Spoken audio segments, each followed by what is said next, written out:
आजको सहजकर्ता म रामप्रसाद खरेल कार्यक्रममा यहाँहरू सबैजनालाई न्यानो स्वागत गर्दछु। आदरणीय अतिथिज्यूहरू, सम्माननीय वक्ताज्यूहरू, सङ्घीय जैविक गणतन्त्र नेपाल सत्ता संरचना वा दलको बहस मात्र होइन, मानिसको जीवन, प्रकृति र यो भविष्यको प्रश्न हो। र आजको कार्यक्रममा हामी सामूहिक संवाद गर्नेछौँ। त्यसैले यहाँ सहमति नै खोज्नुभन्दा पनि स्पष्ट र इमानदार असहमति पनि हाम्रा लागि स्वागत योग्य हुनेछ। सहजकर्ताको रूपमा बहसलाई कुनै दलतर्फ होइन कि मोहनजीको वैकल्पिक राजनीतिको नेपाली मार्गचित्रको दृष्टिकोणतर्फ म यहाँहरूलाई दोहोर्याउनेछु। म मञ्चमा आजका वक्ताहरूलाई आमन्त्रण गर्दछु। यो राजनीतिक संवादका लागि हामीले नेपाली काङ्ग्रेसका कोशी प्रदेशका महामन्त्री उमेश थापाज्यूलाई आमन्त्रण गरिएको थियो। उहाँ उपस्थित हुन सक्नु भएको छैन र म मञ्चमा आमन्त्रण गर्दछु साहित्यकार टीका आत्रेयज्यूलाई। र म संवादका लागि नो कोशी आन्दोलनका प्रतिनिधि अमर इजमज्यूलाई मञ्चमा आमन्त्रण गर्दछु। र यसै गरी नेपाली कम्युनिस्ट पार्टीका नेता निर्मल बरालज्यूलाई पनि म संवादको लागि मञ्चमा आमन्त्रण गर्दछु। संवादमा हामीले नेकपा एमालेका कोशी प्रदेशका अध्यक्ष घनश्याम खतिवडालाई पनि हामीले आमन्त्रण गरेका थियौँ। उहाँले अन्तिम चरणमा उहाँले उपस्थित हुन नसक्ने जानकारी दिनुभएको छ। र म अन्त्यमा सङ्घीय जैविक गणतन्त्र नेपाल पुस्तकका लेखक अथवा यो दर्शनका प्रस्तावक मोहन तिमसिलाज्यूलाई मञ्चमा स्वागत गर्दछु।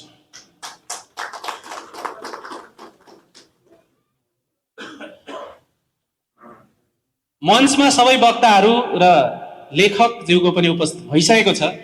हाम्रो समय संवादको 1.5 घण्टादेखि 2 घण्टासम्म चल्न सक्नेछ र त्यो समय चिन्तनशील भएर सहभागिता जनाइदिनु हुनेछ भन्ने हामी सबैले अपेक्षा गरेका छौँ।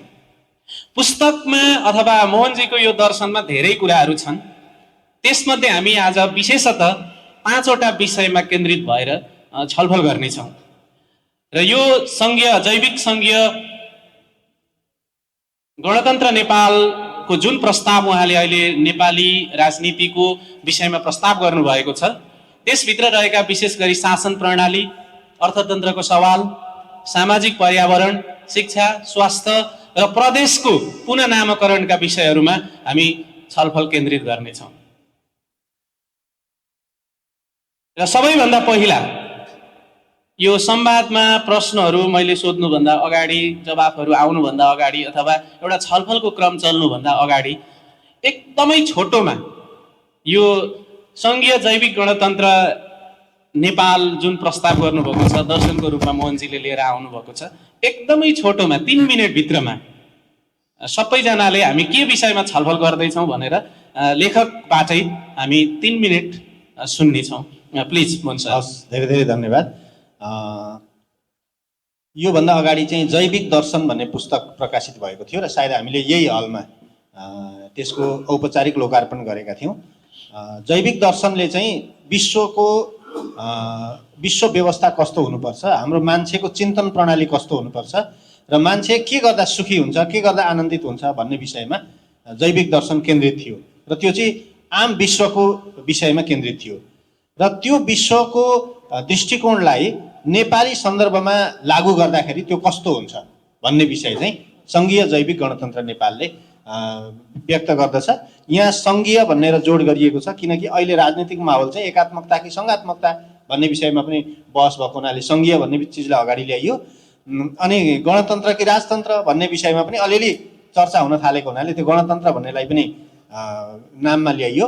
नत्र यसलाई छोटकरीमा चाहिँ जैविक नेपालको अवधारणा भन्न पनि सकिन्छ। यो चाहिँ परिस्थितिको कारणले गर्दा यो 2टा शब्द जोडेर सङ्घीय जैविक गणतन्त्र नेपाल भनेर नाम राखिएको छ किताबलाई। हस्, धन्यवाद। धन्यवाद। लेखकको अवधारणामा खास गरी यो जैविक भन्ने शब्द उहाँले एउटा नयाँ दर्शनको रूपमा लिएर आउनुभएको छ र यसको विशेष किताब पहिले आएको छ र यो चाहिँ त्यही किताबभित्रको एउटा सानो सन्दर्भ मात्रै हो। त्यो किताबभित्रको कुरालाई चाहिँ अहिले नेपालको वर्तमान राजनीतिको विषयमा उहाँले ल्याउनु भएको एउटा सानो त्यो भित्रको एउटा अंश हो यो। र यो के हो भन्ने कुरामा चाहिँ उहाँले जुन जैविक भन्ने शब्द आएको छ र हामीले छोटकरीमा उहाँबाट सुनिसकेका छौँ र अब हामी बहसको क्रममा धेरै कुरा थाहा पाउनेछौँ। र हामीले अहिले भोगिरहेको गणतन्त्र र जैविक गणतन्त्रमा चाहिँ के अन्तर छ त? आजको संवादको थालनी हामी यही बिन्दुबाट गर्नेछौँ। र सबभन्दा पहिला म निर्मल सरबाट सुरु गर्छु। यो जैविक गणतन्त्र भन्ने शब्द अहिले जुन आएको छ यो गणतन्त्रको बेलामा, यसले चाहिँ तपाईँलाई के लाग्छ? यो नयाँ राजनीतिक अवधारणा बढी लाग्छ कि तपाईँहरूको अहिलेको यो पार्टी सिस्टमलाई नैतिक चेतावनी लाग्छ? धन्यवाद छ आन्सरलाई। यो महत्त्वपूर्ण कार्यक्रममा उपस्थित सम्पूर्ण विद्वत्वर्गमा म सर्वप्रथम त सम्मान गर्न चाहन्छु। र हाम्रो यो पुस्तकका लेखक चिन्तक युवा दार्शनिक मोहनजीले अब 2080बाट एउटा महत्त्वपूर्ण कृति सार्वजनिक गर्नुभयो र त्यसको स्थानीय स्तरमा र बाहिर पनि काठमाडौँमा पनि विभिन्न ठाउँहरूमा छलफल भयो, बहस भयो। र अब उहाँले त्यसको सारांशलाई गत वर्ष इटालीमा आयोजित विश्व दर्शन सम्मेलनमा पनि प्रस्तुत गर्नुभयो। त्यसले पनि अब हाम्रो राष्ट्रिय स्थानीय राष्ट्रिय घेरा नागेर अन्तर्राष्ट्रिय स्तरमा उहाँका विचारहरू माथि अब चिन्तनहरू भएको, छलफलहरू भएको स्थिति छ। त्यसले गर्दाखेरि अब पक्कै पनि उहाँले ल्याउनु भएको अवधारणा दर्शनको विकासको हिसाबले यो पछिल्लो विकासको यो म चाहिँ दर्शनलाई 6वटा चरणमा चाहिँ नि विकसित भएको ठान्दछु। र अहिले दर्शन शास्त्रीय हिसाबबाट यो पछिल्लो उत्तर आधुनिक जुन रूपमा हामी अहिलेको अवस्थामा दर्शनको विकासको पछिल्लो चरणको कुरा गर्छौँ, अब त्यसमाथि विश्वव्यापी रूपमै विज्ञानको विकासको कोणबाट र दर्शनको कोणबाट व्यापक खोज, अध्ययन, अनुसन्धान, चिन्तन भइराखेको छ।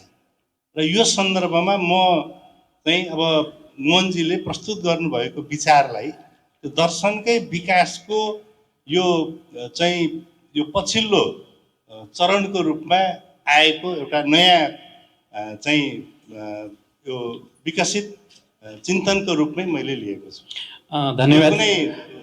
कुनै अब के अरे दलप्रति अथवा कुनै विचारधाराप्रति थ्रेट अथवा त्यो प्रतिको के भन्नुभयो सरले शब्द?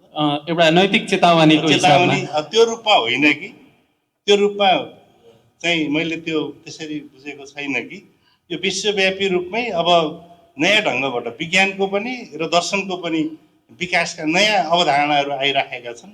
त्यसमा आएको नयाँ विचार, नयाँ अवधारणाको रूपमै मैले लिएको छु। हस्, धन्यवाद। म यसपछि अमर सरतर्फ जान्छु। मोहनजीले के भन्नुभएको छ जैविक दर्शनमा भने अहिले जुन हामीले भोगेको, देखेको र हामीले बहस गरिरहेको गणतन्त्र छ, यो सायद नेपालको सन्दर्भमा पनि होस् अथवा विश्व सन्दर्भमा जुन गणतन्त्र छ, यसलाई चाहिँ उहाँले अवैध चाहिँ तपाईँले यसलाई खारेज गरेर चाहिँ अब जैविक, उहाँले चाहिँ यसलाई चाहिँ अजैविक भन्नुभएको छ होइन, अब चाहिँ जैविक चाहियो भन्नुभएको छ। अब यसलाई चाहिँ यहाँले कसरी बुझ्नुहुन्छ?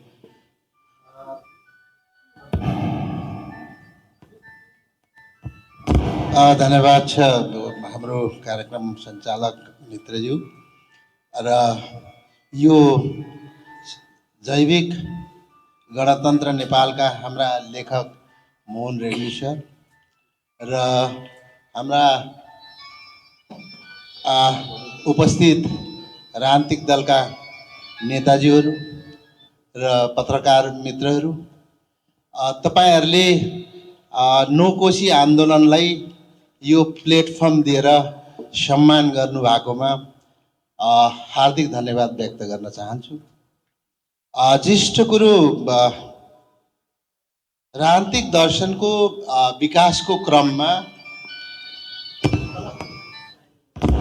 विकासको क्रममा हेरियो त विज्ञानको विकासको चरम अथवा उत्कृष्ट बिन्दु के हो? विज्ञान आफैले पनि भन्न सक्दैन। विज्ञानले अहिले हामी एआईको युगमा प्रवेश गरिसकेको छौँ र एआईले निकै प्रभावित पनि पारेको छ। त्यसो भएकोले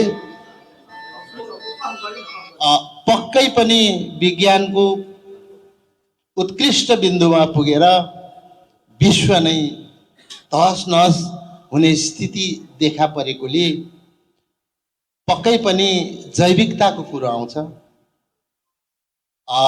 यो पश्चगामी कुरो होइन। उहाँले लेख्नु भएको लेख मेरो विविध व्यस्तता र स्वास्थ्य प्रतिकूल भएको कारणले धेरै अध्ययन गर्न सकेको छुइनँ। अहिले विषयवस्तु नै उहाँको लेखको जुन शीर्षक सङ्घीय जैविक गणतन्त्र नेपाल नै काफी छ। यो विश्वको पोलिटिकल मुभमेन्टहरूको चुनौती पनि हो। आज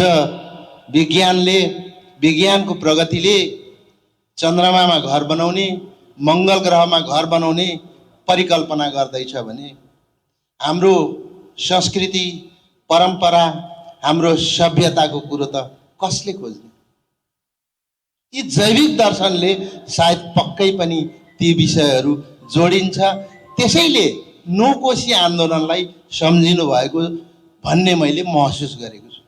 हामीले उठान गरेको कुरो के हो भन्दा यहाँ लिम्बू र राई तामाङको मात्रै कुरो होइन।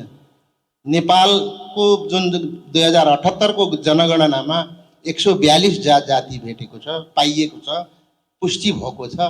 यी 142 जातिको पहिचानको कुरो छ, यिनीहरूको संस्कृतिको कुरो छ, यिनीहरूको धरोहरको कुरो छ। यस्तै यस्तै कुरोले गर्दा व्यक्तिको विकास हुँदै, समाज हुँदै विकासको चाहिँ उत्कृष्टमा पुगेर आजको फेडरल र युनिटरी गभर्मेन्टको कुरो पनि आउँदै थियो। म त्यतातिर अहिले नजाउँ, अहिले जाँदिनँ। मैले पक्कै पनि देखेको चाहिँ अहिले गणतन्त्रको नाममा यहाँ युनिटरी एकदमै निरङ्कुश तन्त्र अभ्यास भएको स्थितिमा सङ्घीय जैविक गणतन्त्र नेपालको दर्शन प्रतिपादन हुनु पक्कै पनि एउटा चुनौतीको विषय हो। धन्यवाद। हस्, धन्यवाद। म साहित्यकार टिका आत्रेयज्यूतर्फ जान्छु। यहाँले यो सङ्घीय जैविक गणतन्त्र नेपालको अध्ययन गरिसकेपछि एउटा साहित्यकारको हिसाबबाट हेर्दाखेरि यसको दर्शनहरू आइसकेपछि, प्रतिपादन गरिसकेपछि संसारमै एउटा नियम के हुन्छ भने त्यसमा आधारित रहेर धेरै साहित्यहरू सृजना गर्न लगाउने प्रचलन हुन्छ। अनि जुन साहित्य त्यसमाथि सिर्जना भइसकेपछि चाहिँ त्यो आम मानिसहरूमा जान्छ भन्ने एउटा मान्यता राखिन्छ र विभिन्न दर्शनमा आधारित भएर संसारमा धेरै साहित्यहरू सृजना भएका छन्। तपाईँले यसलाई हेर्दाखेरि, यो साहित्यको दृष्टिकोणबाट हेर्दाखेरि चाहिँ यो अहिले हामीले भोगिरहेको गणतन्त्र र उहाँले प्रस्ताव गर्नुभएको गणतन्त्रमा चाहिँ के फरक पाउनुभयो?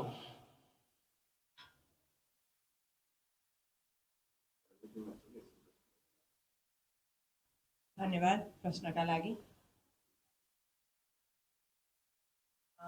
सबैभन्दा पहिला मोहनजीलाई बधाई भन्छु र यो त्यसको आवाज आयो त? आइरहेछ। यो बहसमा मलाई निमन्त्रणा गर्नुभएको छ, हार्दिक धन्यवाद। मोहनजी एउटा राजनैतिक चिन्तक मात्रै होइन। यो किताब हेरेर म यही कुरा भन्छु, मोहनजीले यो किताब मार्फत चाहिँ समाजलाई चाहिँ अझै बढी सन्देश दिन खोज्नु भएको छ। मोहनजीको विचारसँग मेरा कति सहमति छन् किताबभित्र, कति विमति पनि छन्। ती विमतिका कुरा पनि भरे फेरि हामी आइहाल्छ। दर्शनबाट समाज निर्देशित हुन्छ र दर्शनबाटै राजनीति पनि निर्देशित हुन्छ।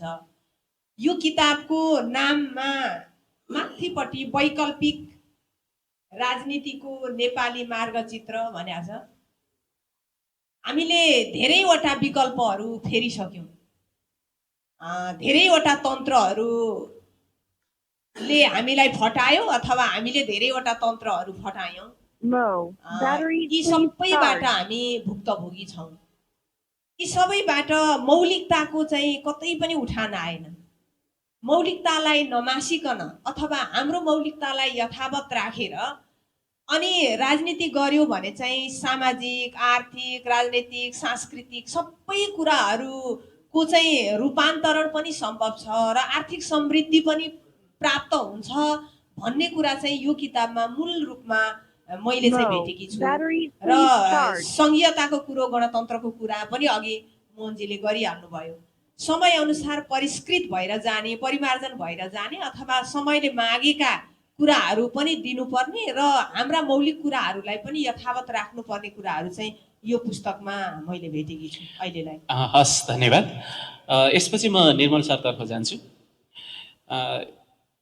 जैविक दर्शनको विषयमा निर्मल सरले यो राज्य र प्रकृतिको सम्बन्धलाई चाहिँ कसरी पुनः परिभाषित गरेको रहेछ?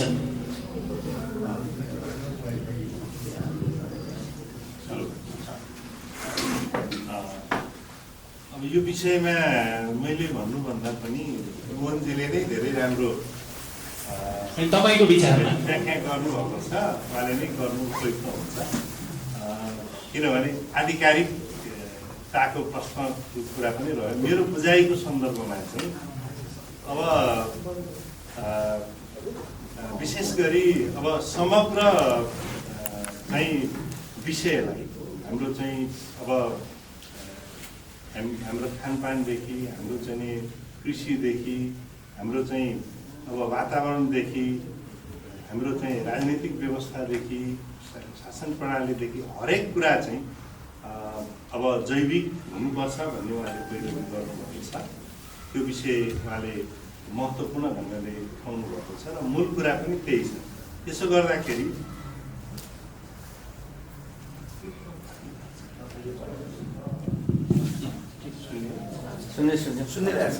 उठाउनु भएको छ। त्यसले गर्दाखेरि अब अलिकति फरक त पक्कै छ नै, होइन?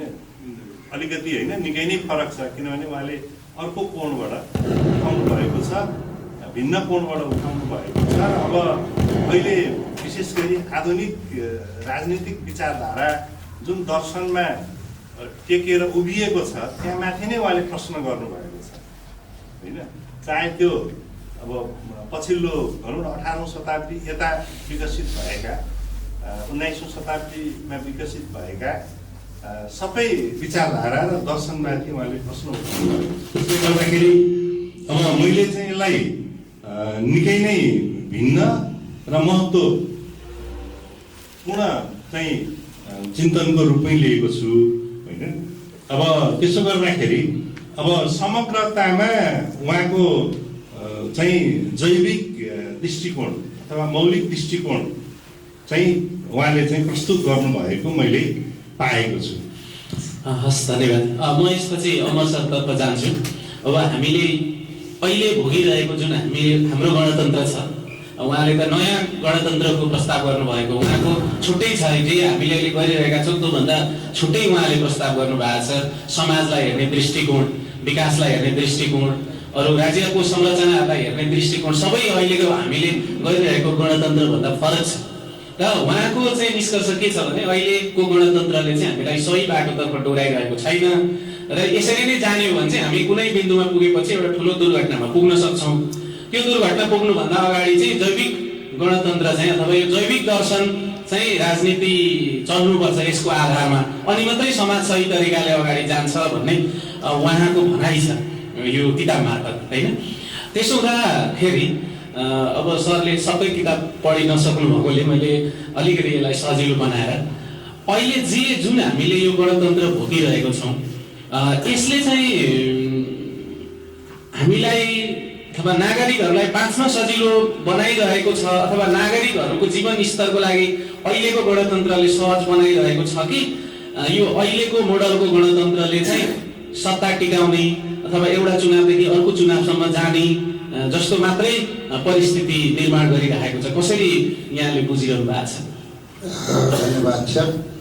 वास्तवमा उहाँको जुन चिन्तन छ जैविक चिन्तन जुन मौलिकतालाई टेकेर राजनीतिक गर्नुपर्छ आफ्नो राष्ट्रमा भन्ने विषय निकै गम्भीर कुरो छ।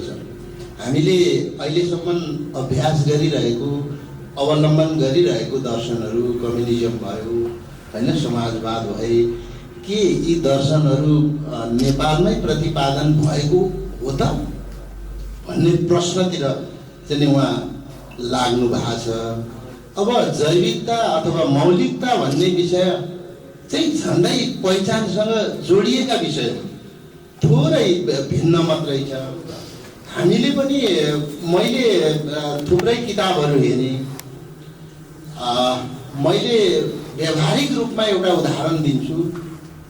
मेरो परिवार चलाउनको लागि मैले अर्को परिवारको चाहिँ नियमहरू हेरेर, अर्को परिवारको चाहिँ नीति हेरेर मेरो परिवार चल्दैन जस्तो लाग्छ। मेरो हैसियतले भ्याउँछ कि भ्याउँदैन। मैले मन्त्री परिवारको चाहिँ पारिवारिक चाहिँ माहौललाई मेरो घरले एडप्ट गर्छ कि गर्दैन। मैले जोड्न खोजेको के हो भन्दा उहाँले जुन एउटा विचार प्रतिपादन गर्नुभएको छ, नेपालीको मौलिकतालाई हेरेर, नेपालीको शैक्षिक, सांस्कृतिक, सामाजिक लगायतका विभिन्न पाटाहरूलाई हेरेर त्यो क्षमतालाई जोडेर राजनीति गर्नुपर्छ भन्ने पक्कै पनि हो। त्यसो भएकोले उहाँले जुन लेख्नु भएको छ जैविकताको कुरो निकै मार्मिक छ। मैले थोरै अध्ययन गरेँ थिएँ। अब कतै उहाँले भन्न खोज्नु भएको के हो भन्दा विज्ञानले गर्दा, त्यो प्रविधिले गर्दा अहिलेको जुन हजुरले जोड्नु भएको थियो, अहिले दलहरूले खालि हामीलाई प्रयोग गरेर भोट ब्याङ्कको रूपमा काम गरिरहँदा नागरिकले के पाउने भन्ने विषय, नागरिकलाई सरकारले के डेलिभरी दिन्छ भन्ने विषय कतै देखिँदैन। खालि कसरी जसरी भए पनि सत्तामा पुग्ने होड देखिन्छ। अब न त त्यहाँ मौलिकता छ, त्यहाँ सुशासन छ, न केही छ। त्यसो भएकोले पक्कै पनि उहाँले थ्रेट नै गर्नु भएको छ। यो सकारात्मक कुरो नै छ। हस्, धन्यवाद। अब म यसपछि चाहिँ मोहन सरतर्फ नै जान्छु। तपाईँले आफ्नो दर्शनमा भन्नुभएको छ कि समाजलाई जोड्ने सबैभन्दा एउटा प्रमुख चिज चाहिँ धर्म हो।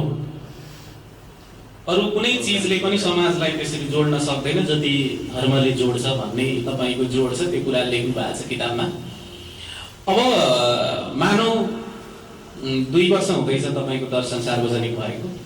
अबको 10 वर्षपछि मानौ तपाईँको दर्शनलाई आधारित बनाएर पार्टीहरू खुल्न थाले, चुनावमा आउन थाले भने त्यो जैविक सङ्घीय गणतन्त्र नेपाल अघि बढ्ने प्रयासहरू हुन थाले भने त्यो बेला बढ्दैछ कि छैन त भनेर थाहा पाउने के सङ्केतहरू आउँछन्, अथवा के सङ्केत हुन्छ कि अब चाहिँ समाजले एक्सेप्ट गर र यसलाई चाहिँ समाजले फलो गरिरहेको छ भन्ने सङ्केत चाहिँ के हुन्छ तपाईँको? धन्यवाद।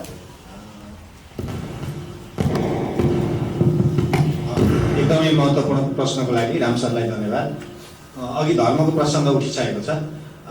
हाम्रोमा चाहिँ धर्म भनेको खालि सम्प्रदाय मात्रै होइन अथवा पन्थ मात्रै होइन, 3टा कुरा रहेछ भन्ने मेरो बुझाइ हो।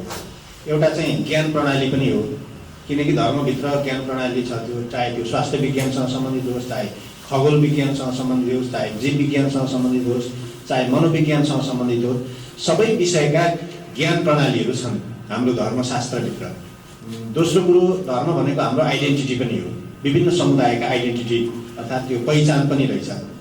जस्तो मानौँ यहाँ हाम्रो पूर्वमा राई लिम्बूहरूको पहिचान भन्यो भने त्यो मुन्धुमलाई कटायो भने केही पनि बस्दैन। अब क्षेत्रीहरूको पहिचान भनेर भन्दा मस्ट सभ्यतालाई अथवा मस्ट संस्कृतिलाई कटायो भने केही पनि बस्दैन। यसरी हाम्रोमा चाहिँ पहिचान पनि हो धर्म भनेको, पन्थ पनि हो र ज्ञान प्रणाली पनि हो।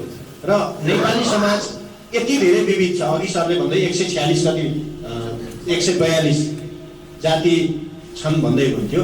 तैपनि नेपाली समाजमा साम्प्रदायिक दङ्गा एकदमै कम भएको छ। हामी मिलेरै बसेका छौँ। कारण के होला भनेर बुझ्दा, जस्तो अहिले हामी बङ्गलादेशमा हेऱ्यौँ, त्यहाँ एकअर्कालाई मारकाट गर्ने चलिरहेको छ। हाम्रोमा पनि धेरै ठुल्ठुला राजनीतिक द्वन्द्व त भए, तर त्यो जातीय द्वन्द्वको रूपमा कहिले पनि विकसित भएको छैन। किन भन्दा हाम्रोमा चाहिँ जातीय समुदायहरू मिलेर बसेका छन् र त्यसलाई मिलाउने काम चाहिँ धर्मले गरेको छ। जस्तो कि मुकुमलुङ आन्दोलन भयो। मुकुमलुङ चाहिँ अब मधेसीहरू पनि गएर त्यहाँ आस्था राख्ने, राई लिम्बूहरूको आस्था त सधैँ छ, छेत्री बाहुनहरू पनि त्यही ठाउँमा आस्था राख्ने, सबैको साझा थल हो। हरेक खोला नालाहरू हामी सबैको तीर्थस्थल हो। हरेक हिमाल अग्ला हिमालहरू हामी सबैको तीर्थस्थल हो। हरेक चाडपर्वहरू जस्तो पहिले छठ मनाइँदैन थियो, मधेसी समुदायमा सीमित थियो। अहिले पहाडी समुदाय पनि जनजाति समुदाय पनि छठमा सहभागी छन्। यसरी धर्मसँग जोडिएका हाम्रा सांस्कृतिक पर्वहरू तीर्थस्थलहरूले नै हामीलाई जोडेका छन्। जतिसुकै काठमाडौँले मधेसलाई अतिक्रमण के अरे उपनिवेश बनायो भने पनि मधेसीहरू काठमाडौँको पशुपतिमा जानुलाई एउटा ठुलो भाग्य सम्झिन्छन्। अनि चाहे जतिसुकै नेवार समुदायहरू काठमाडौँमै केन्द्रित भएर बसेको भए पनि उनीहरू नेपालभन्दा बाहिर आयो भने उनीहरूले पनि आस्थाका केन्द्रहरू भेट्टाउँछन्। नेपालभन्दा त्यो नेपाल खाल्डो अर्थात् उपत्यकाभन्दा बाहिर आयो भने भेट्टाउँछन्। यसरी धार्मिक तीर्थस्थल, धार्मिक आस्थाले चाहिँ नेपाली समाज बाँधिएको छ। त्यही कारण हामी मिलेर बसेका छौँ भन्ने मेरो बुझाइ हो। अब दोस्रो चाहिँ कसरी थाहा पाइन्छ त जैविक गणतन्त्र लागू हुन थाल्यो है भनेर कसरी थाहा पाइन्छ भन्ने कुरा गर्दा चाहिँ मैले 4वटा पिल्लर, जैविक गणतन्त्रका 4वटा पिल्लर छन् भनेको छु। नम्बर 1 शासन प्रणाली, नम्बर 2 सामाजिक पर्यावरण, नम्बर 3 अर्थतन्त्र र नम्बर 4 शिक्षा र स्वास्थ्य। शासन प्रणालीमा मैले प्रदेशका नाम पनि प्रस्ताव गरेको छु। मौलिकताको आधारमा प्रदेशको राजनीतिक प्रणाली बन्न थाल्छ। सञ्चार माध्यममा राजनीतिक प्रणालीहरूको मौलिकताको आधारमा त्यसको प्रसार हुन थाल्छ। त्यसका भाषा, शिक्षा प्रणाली, स्वास्थ्य प्रणालीहरूमा पनि त्यो मौलिकताको अभ्यास हुन थाल्छ। मौलिक विश्वविद्यालयहरू खुल्न थाल्छन्। एउटा बाटो भयो। अर्को सामाजिक नीति र पर्यावरण नीति संयुक्त हुन थाल्छन् र समुदायले परापूर्व कालदेखि बचाएर ल्याएको जुन खालको पर्यावरण नीति छ, सामाजिक नीति छ, ती चिजले मान्यता पाउन थाल्छन्। सँगसँगै आजको परिवेशमा प्रविधि पनि जोडिन्छ, तर मूलतः हाम्रो सांस्कृतिक जग, हाम्रो सभ्यताको जगमा चाहिँ प्रविधि थपिन्छ। यसरी ती चिजहरूले मान्यता पाउन थाल्छन्। अर्थतन्त्रको ठाउँमा पनि हामी हाम्रो मौलिक जुन जीवन प्रणाली थियो त्यसको जगमा अर्थतन्त्र बन्न थाल्छ। त्यसमाथि प्रविधि थपिन्छ। यसरी अर्थतन्त्रको ठाउँमा पनि जैविकताको प्रवेश हुन थाल्छ। यसरी नै हामी थाहा पाउन सक्छौँ। अब यसलाई कार्यक्रमगत रूपले भन्दा पनि भन्न सकिन्छ। ठिक छ, फेरि हामी आउनेछौँ। अब यसपछि म साहित्यकार टीकातर्फ जान्छु। उहाँको यो सङ्घीय जैविक गणतन्त्र नेपालको जुन प्रस्ताव छ, यसले चाहिँ कविता अथवा साहित्यलाई चाहिँ कसरी सम्बोधन गरेको रहेछ? धन्यवाद। जैविक भन्ने नाम मात्रै नआएको हो, उहाँको अवधारणामा आएका सबै कुराहरू, जस्तो हामीले अघि पहिचानका कुराहरू भन्यौँ, स्वतन्त्रताका कुराहरू भन्यौँ, आर्थिक समृद्धिका कुराहरू भन्यौँ, भूगोलका कुरा, धर्मका कुरा, हाम्रो हरेक साहित्यिक गतिविधिहरूमा अथवा लेख रचनाहरूमा अथवा गीतहरूमा आएका छन्। नाम चाहिँ जैविक भनेर छैन। मैले अघि नै भनिहालेँ, जैविक इक्वल टु मौलिक हो। हामीले मौलिक कुराहरूलाई चाहिँ अगाडि बढाएर लगेका छौँ, चाहे खानेकुराका नाम हुन्, परिकार हुन्, अथवा धर्म, संस्कार, संस्कृति, लुगाहरूका कुरा हुन्। यी जम्मै कुराहरू त हाम्रोमा आएकै छन्। त्यस पछाडि अब अर्को भनेको चाहिँ जस्तो राजनैतिक परिवर्तनका मुद्दाहरूमा राजनीति गर्ने मान्छेहरूले त साहित्यकारहरूलाई, कलाकारहरूलाई समग्र रूपमा सके जति दोहन गरे भन्ने पनि हुन्छ। किनभने साहित्यकारहरू, कलाकारहरूकै काँधमा टेकेर नै यी आमूल परिवर्तनहरू भएकै हुन्। तर यति हो, हामीले त्यहाँनिर जैविक भनेर राखेनौँ, तर जैविक मौलिक सबै कुराहरू हामीले उठाएरै गएका हौँ। र अहिले पनि हामीले भुइँ मान्छेकै कुराहरू लेख्छौँ, उनीहरूकै आर्थिक समृद्धिका कुराहरू लेख्छौँ, अनि यही यो विभेदका कुराहरू लेख्छौँ भनेपछि त उहाँको यो किताब विचारभित्र पनि यही कुराहरू छन्। हामीले हाम्रो कुराहरूलाई उठाउनु पर्छ भनेको छ।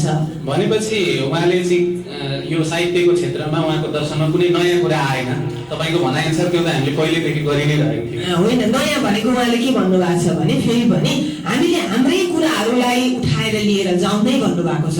अघि पनि भन्नुभयो, यो सामाजिक प्रणाली आर्थिक प्रणालीमा पनि भन्नुभयो हामीले हाम्रा कुराहरूलाई उठाएर त्यहाँ प्रविधि थपेर लिएर जाने हो। जे कुरामा पनि आर्थिक समृद्धिका कुरा, सामाजिक समृद्धिका, शासन प्रणालीका सबै कुराहरूमा चाहिँ अहिलेसम्म जतिवटा शासन प्रणालीहरू आए पनि खासमा हामीसँग भएको त सिद्धान्तहरू टेकेर अगाडि नबढ्ने राजनीतिक पार्टीहरू सत्ता भएरै हो। हामी चाहिँ हाम्रो व्यक्तिगत स्वार्थमा गयौँ होला सम्भवतः। हामीले सिद्धान्तलाई भन्दा पनि सत्ता चलाउने व्यक्तिहरूको अदूरदर्शिता र व्यक्तिगत स्वार्थका कारणले चाहिँ हामी यहाँ छौँ होला जस्तो लाग्छ मलाई चाहिँ।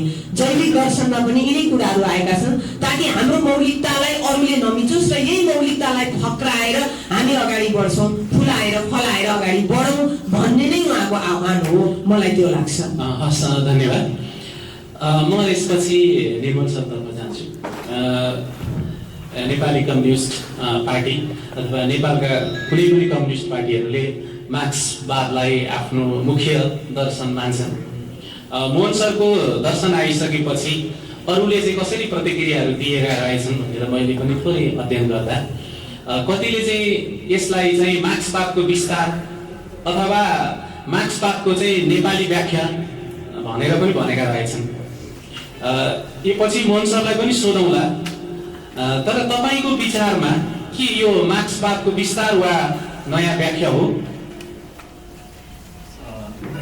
होइन, मोहन सरले नै क्लियर गर्नुहुन्छ, मलाई त्यो हो जस्तो लाग्दैन।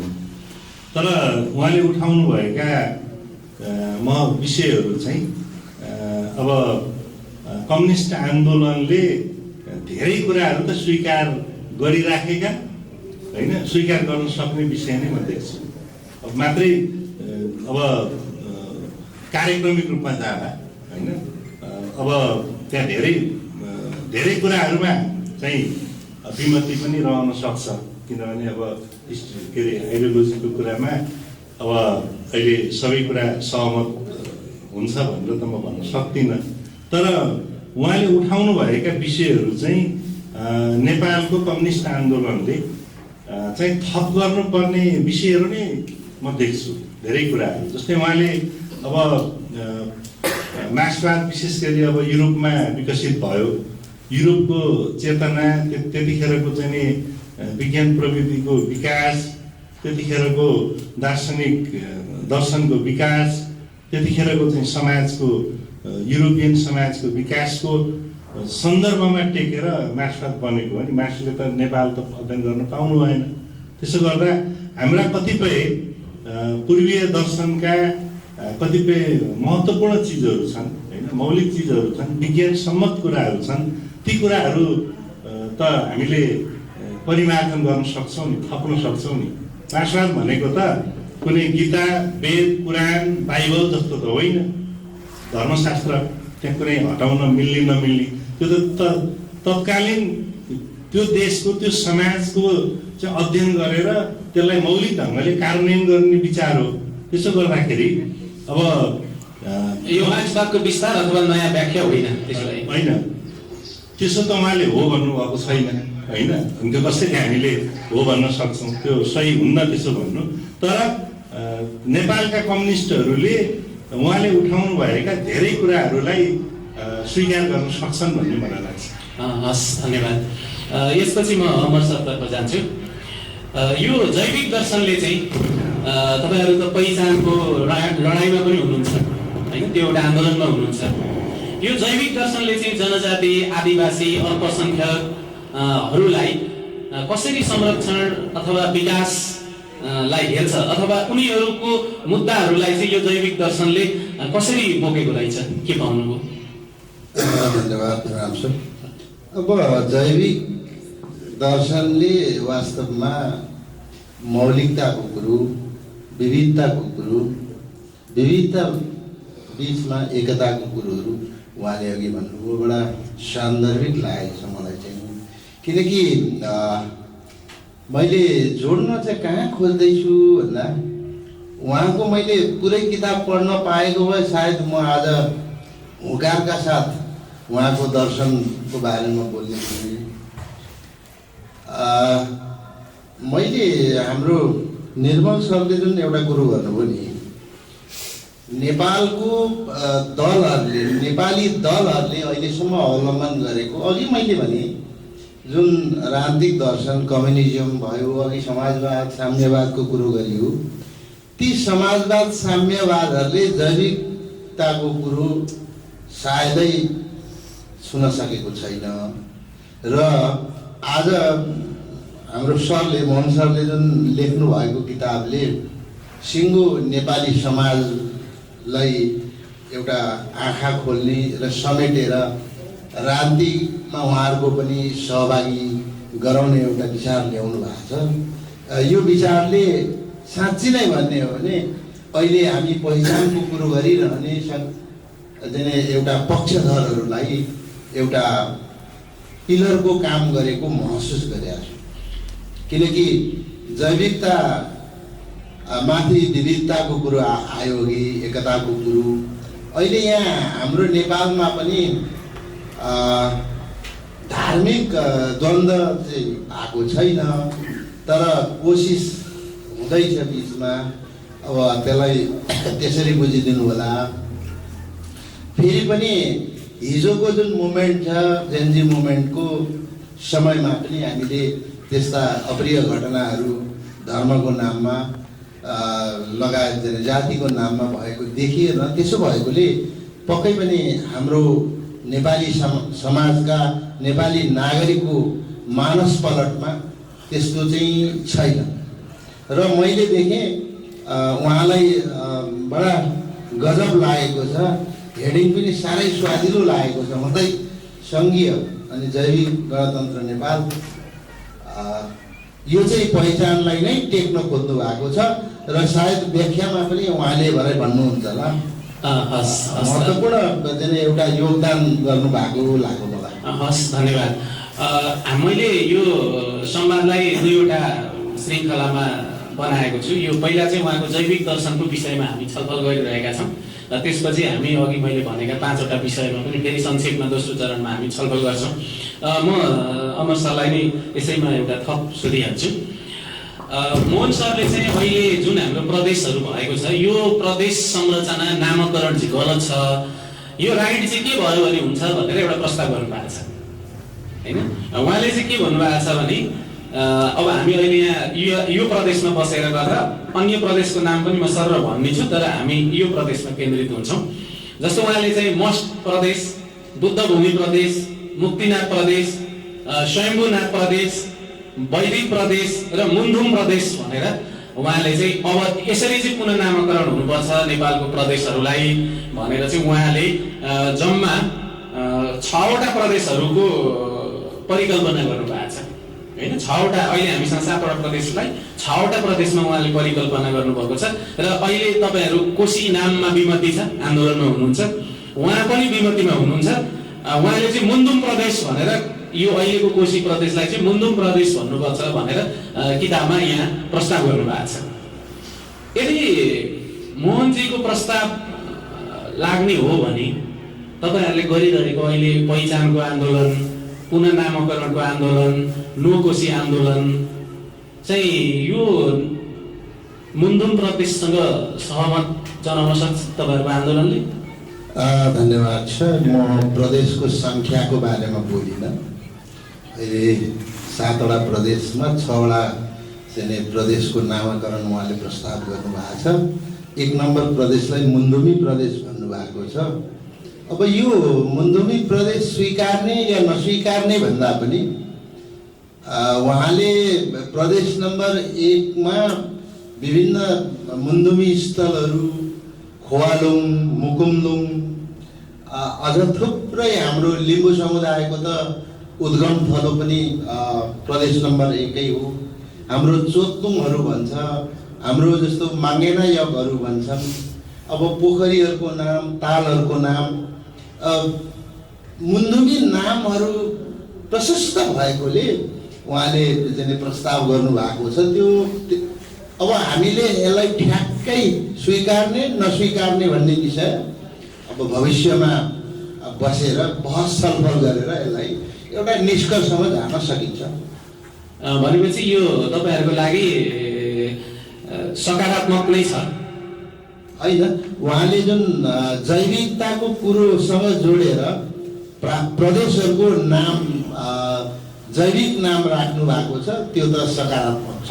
तर 1 नम्बर प्रदेशमा मुन्दुमी प्रदेश बडा गजबको नाम परिकल्पना गर्नुभएको छ, उहाँलाई सलाम पनि छ मुन्दुमी नाम। त्यसो भएकोले उहाँले घनीभूतसँग चाहिँ मुन्दुमी प्रदेशमा बसेर मुन्दुमी अध्ययन पनि गर्नुभएको छ। निकै प्रखर हुनुहुन्छ मुन्दुमको बारेमा पनि। तर ठ्याक्कै मुन्दुमी प्रदेश हुने कि नहुने भन्ने विषयमा चाहिँ घनीभूत छलफल गरेर होइन अगाडि बढ्नुपर्छ। धन्यवाद। हस्, धन्यवाद। म यसपछि चाहिँ मोहन सरतर्फ नै लाग्छु। सबभन्दा पहिला चाहिँ म एउटा यो विचार दृष्टिकोण एउटा दर्शनको जुन अघि निर्मल सरलाई सोधेको थिएँ, कतिले चाहिँ तपाईँको दर्शनलाई चाहिँ होइन यो चाहिँ अब मार्क्सवादको एउटा विस्तारित रूप हो अथवा आफ्नो परिप्रेक्ष्यमा आफ्नो समाज अनुसार चाहिँ मार्क्सवादकै एउटा नयाँ व्याख्या हो, यो चाहिँ खास नयाँ दर्शन होइन भन्ने खाले प्रतिक्रियाहरू पनि आएका रहेछन्। मैले सामान्य यसो यो कार्यक्रम गर्ने भएपछि हेर्दाखेरि र निर्मल सरले चाहिँ यो होइन मलाई त्यस्तो लाग्दैन भन्ने कुरा उठाउनुभयो। पहिला चाहिँ तपाईँबाट यो कुरा अलिकति क्लियर होस् कि तपाईँले मार्क्सवादलाई नै टेकेर त्यसको नयाँ व्याख्या अथवा विस्तारित रूप गर्न खोज्नुभयो कि त्यो के हो? तपाईँबाट यसमा अलिकति स्पष्ट होस् न। अब यो चाहिँ निर्मलजीले भनेको कुरा ठिकै हो।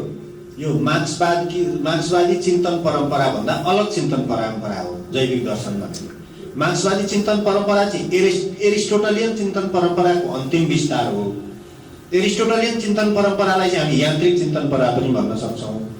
त्यसले चाहिँ संसारलाई विपरीत तत्त्वको रूपमा, विरोधी तत्त्वको रूपमा हेर्छ, संसारका द्वैतलाई विरोधी तत्त्वको रूपमा हेर्छ अनि त्यसको बिचमा सङ्घर्ष हुन्छ भन्छ र त्यो द्वैत मध्ये कुनै एकलाई निषेध गरेपछि कल्याण हुन्छ भन्छ र त्यही थिमलाई मार्क्ससम्म आउँदाखेरि विस्तार गरिएको छ र त्यसलाई द्वन्द्वात्मक भौतिकवाद भनेर भनिएको छ। त्यसको एउटा परम्परा छ, त्यो परम्पराभित्र स्वास्थ्य विज्ञान पनि बनिएको छ, मनोविज्ञान पनि बनिएको छ, समाजशास्त्र पनि बनिएको छ, राजनीति शास्त्र पनि बनिएको छ। ठुलो त्यसको परिवार छ त्यो चिन्तन परम्पराको। अब यो जैविक दर्शन अथवा जैविक चिन्तन भनेको चाहिँ त्यसको ठिक फरक। यसले चाहिँ संसारका द्वैत चिजहरूलाई विपरीत तत्त्व भन्दैन, परिपूरक तत्त्व भन्छ र त्यो दुईटाको बिचमा सङ्घर्ष होइन, त्यो बिचमा सहकार्य, सहसम्बन्ध, सहजीवन हुन्छ भन्छ र निषेधमा होइन गतिशील सन्तुलनमा ध्यान दिनुपर्छ भन्छ यो दर्शनले। त्यसैले यसको चिन्तन परम्परा चाहिँ आधुनिक विज्ञान, अहिले अब क्वान्टम साइन्स भन्यो, फिजिक्समा भन्दा क्वान्टम साइन्स, बायोलोजीमा भन्दा सिस्टम बायोलोजी, साइकोलोजीमा भन्दाखेरि चाहिँ सिस्टम बायोलोजी पनि भन्छ अथवा कग्निटिभ बायोलोजी पनि भन्छ। त्यो धारासँग यो निकट छ आधुनिकताको दृष्टिकोणले हेर्दा। अब परम्परागत रूपमा यस्ता खालका धारा थिए कि थिएनन् भन्दा हाम्रो यो सभ्यताभित्र वैदिक, बौद्ध, जैन, बोन, ताओ, मुन्धुम, मस्ट यो चाहिँ चिन्तन परम्परा पनि हो। त्यो अघि पनि मैले भने ज्ञान प्रणाली पनि हो। यो प्याराडाइम र आधुनिक विज्ञानको चिन्तनको प्याराडाइम मिल्दो रहेछ र जैविक दर्शन चाहिँ यो दुईटाको दुई खुट्टामा टेकेर उभिएको छ। अर्थात् परम्परागत दृष्टिकोणले वैदिक, बौद्ध, जैन, बोन, ताओ, मुन्धुम, मस्ट लगायतका तपस्वी विज्ञानको धारा र आधुनिक विज्ञानभित्र चाहिँ आधुनिक भौतिकशास्त्र, आधुनिक जीवशास्त्र र आधुनिक मनोविज्ञानको धारामा चाहिँ उभिएको हुनाले यो चाहिँ मार्क्सवाद भन्दा बिल्कुलै फरक चिन्तन परम्परा हो। हस्, धन्यवाद। म यसैमा थप तपाईँलाई अब सोधिहाल्छु। अब जैविक गणतन्त्र चाहिँ कसरी आउँछ? यो संसदको बाटोबाट आउने रहेछ कि वैकल्पिक चाहिँ जैविक आन्दोलन भएर आउने रहेछ कि यो कसरी आउँछ? पहिलो कुरो सामाजिक प्रविधि, राजनीतिक चिन्तनका 3टा अवयव हुन्छन्। एउटा अवधारणा, अर्को मूल्य मान्यता र अर्को सामाजिक औजार। सामाजिक औजार चाहिँ जुनसुकै व्यवस्थामा पनि हुन्छ, जस्तो कि जुनसुकै व्यवस्थामा विधायिका चाहिन्छ, संसद चाहिन्छ, जुनसुकै व्यवस्थामा कार्यपालिका चाहिन्छ, जुनसुकै व्यवस्थामा न्यायपालिका चाहिन्छ, जुनसुकै व्यवस्थामा कर्मचारी तन्त्र चाहिन्छ, जुनसुकै व्यवस्थामा सेना प्रहरी चाहिन्छ। यो चाहिँ सामाजिक औजारहरू हो। यिनीहरूको चरित्र मात्रै फरक हुन्छ र यो ल्याउने तरिका के भन्दा ल्याउने तरिका त हामीले सामाजिक सङ्गठन विस्तार गर्नु पर्यो, सामाजिक स्वीकारोक्ति बढाउनु पर्यो र अहिले नेपालको सन्दर्भमा भन्दा चाहिँ ठुलो रक्तपातपूर्ण क्रान्ति गर्न जरुरी छैन। जनसम्बन्ध र जनसङ्गठन र वैधानिक प्रक्रियाद्वारा नै यो हासिल गर्न सकिन्छ भन्ने चाहिँ यसको धारणा हो। हस्, धन्यवाद। अब यहाँको दर्शन भर्खर आउँदैछ, यसमा फेरि नेपालमा पार्टीहरू गठन होला यो दर्शनलाई टेकेर, त्यो विकासको क्रममा हुने चिज हो। यसमा निर्मल सरले केही थप्न खोज्दै हुनुहुन्छ? यो धर्मको विषयमा पनि अलिकति बोल्न मन लागेको थियो, फेरि ठिक छ भन्नै पर्यो। अब म चाहिँ धर्मको सन्दर्भमा चाहिँ म अलिकति फरक मान्यता राख्छु। अब कस्तो छ भने हामीले अब हुन त मोहनजीको चाहिँ एउटा दार्शनिक मान्यताले यो जुन जुन हिस्ट्री हामीले अध्ययन गरिराखेका छौँ, जुन समाजको विकासको हामी कुरा गरिराखेका छौँ, त्यसलाई स्वीकार गर्दैन होइन, त्यो एउटा छुट्टै मान्यता अन्तर्गत छ। अब तर हामीले धर्म चाहिँ को प्रादुर्भाव कहिले भयो र त्यसले के गर्यो भन्ने प्रश्न पनि यहाँ सँगसँगै आउँछ। अब मेरो विचारमा हामी अब प्रारम्भिक चाहिँ दर्शन अब मानिसको चाहिँ अब उद्भव कसरी भयो भन्नेतिर जान्छ होइन। अब मानिस एउटा चेतनशील प्राणीमा रूपान्तरित भएपछि अथवा यो चाहिँ उसले अब दर्शनको प्रादुर्भाव त्यस बेला उसले उठाएका जिज्ञासा प्रश्नबाटै सुरु भएको होला होइन। त्यसपछि अब प्राचीन दर्शनको पनि त्यहाँ कुरा आउँछ। अब मिश्र, यो मेसोपोटिया, चीन, भारत लगायतका चाहिँ ठाउँहरूमा जुन खालको आध्यात्मिक चिन्तनको विकास भयो त्यो धारा विकसित हुँदै आएको देखिन्छ। त्यस पछाडि अब यो शास्त्रीय दर्शन को चाहिँ चरण आउँछ जस्तो लाग्छ मलाई। त्यो शास्त्रीय दर्शन को समयमा चाहिँ अब अलिकति यो यतापट्टि पूर्वमा र अब पश्चिममा पनि समानान्तर ढङ्गले नै दर्शनको चाहिँ आफ्ना धाराहरूको विकास भएको पाइन्छ। अब मध्ययुगीन दर्शनमा अलिक बढी चाहिँ धर्मको चाहिँ धार्मिक संस्थाहरूको राजनीतिक प्रणाली अन्तर्गत प्रवर्धन भएको हामी पाउँछौँ। त्यसो गर्दाखेरि एक समय सबै धर्महरूले चाहिँ अब त्यो भित्रका राम्रा कुराहरू त छँदैछन् होइन, छँदैछन्, त्यहाँ मैले समग्रमा खराबको कुरा गरेको छुइनँ। तर मानवतामाथि ठुलो अत्याचार भएको छ यो मध्ययुगको हामीले इतिहास हेर्ने हो भने। त्यसो गर्दाखेरि चाहिँ धर्मले सबै जोड्ने कुरा चाहिँ अलिकति हामीले कुन रूपमा हामीले लिने होइन, हामीले संसारकै स्थिति हेर्नु पर्यो र हाम्रो पनि हेर्नु पर्यो। र हाम्रो पनि अब चाहिँ अब गोर्खा राज्यको विस्तार पछि एक किसिमले नेपाल त असली हिन्दुस्तान नै बनेको हो नि त होइन। पृथ्वीनारायण शाहले एउटा शक्तिशाली राज्यलाई विस्तार गर्नुभयो, आधुनिक नेपाल बनेको छ, हामीले गर्व गर्नुपर्छ। पृथ्वीनारायण शाहप्रति उच्च सम्मान पनि छ मेरो व्यक्तिगत रूपमा। तर अब त्यो सँगसँगै उहाँले बनाउन खोजेको त असली हिन्दुस्तान हो नि त होइन, त्यो पक्षलाई पनि हामीले हेर्नुपर्छ। र त्यो क्रममा अरू मौलिक नेपालका चाहिँ धर्महरू अथवा मान्यताहरू, परम्पराहरू, संस्कृतिहरू माथि अलिकति दमन भयो। अब आजको रूपमा हेरेर होइन, त्यो बेला त्यो जरुरी नै थियो, किनभने अब राज्य विस्तारको कुरा थियो, शक्तिशालीले कमजोरलाई चाहिँ अब माथि विजय प्राप्त गर्ने कुरा थियो र आफ्नो प्रभुत्व कायम गर्ने कुरा थियो। त्यसले गर्दा अब अलिकति धर्मको सन्दर्भमा चाहिँ अब अलिकति फरक खालको छ होइन। र अब यतापट्टि मेरो यो पछिल्लो समयको अहिले मोहनजीले राखिरहनु भएको सन्दर्भमा चाहिँ अब अहिलेको आधुनिक जुन दर्शन छ, जुन विचारधारा अन्तर्गत हाम्रा राजनीतिक मूल्य, मान्यता, राजनीतिक पार्टीहरू खडा भएका छन्, अब त्यसमा त्योभन्दा पछिल्लो विज्ञान र दर्शनको क्षेत्रमा धेरै विकास भइसक्यो। हामी अहिलेको राजनीतिक दलहरूलाई चाहिँ हिजो उनीहरूले अवलम्बन गरेको मूल्य मान्यताको कोणबाट मात्रै हेरेर हुँदैन, त्यो दर्शनमा पनि त विकासको चाहिँ गुन्जाइस त्यत्तिकै छ नि त। त्यही मार्क्सवादको कुरा गर्ने हो भने मार्क्सले अब चाहिँ जुन दृष्टिकोणको विकास गर्नुभयो त्यो विश्व के अरे त्यो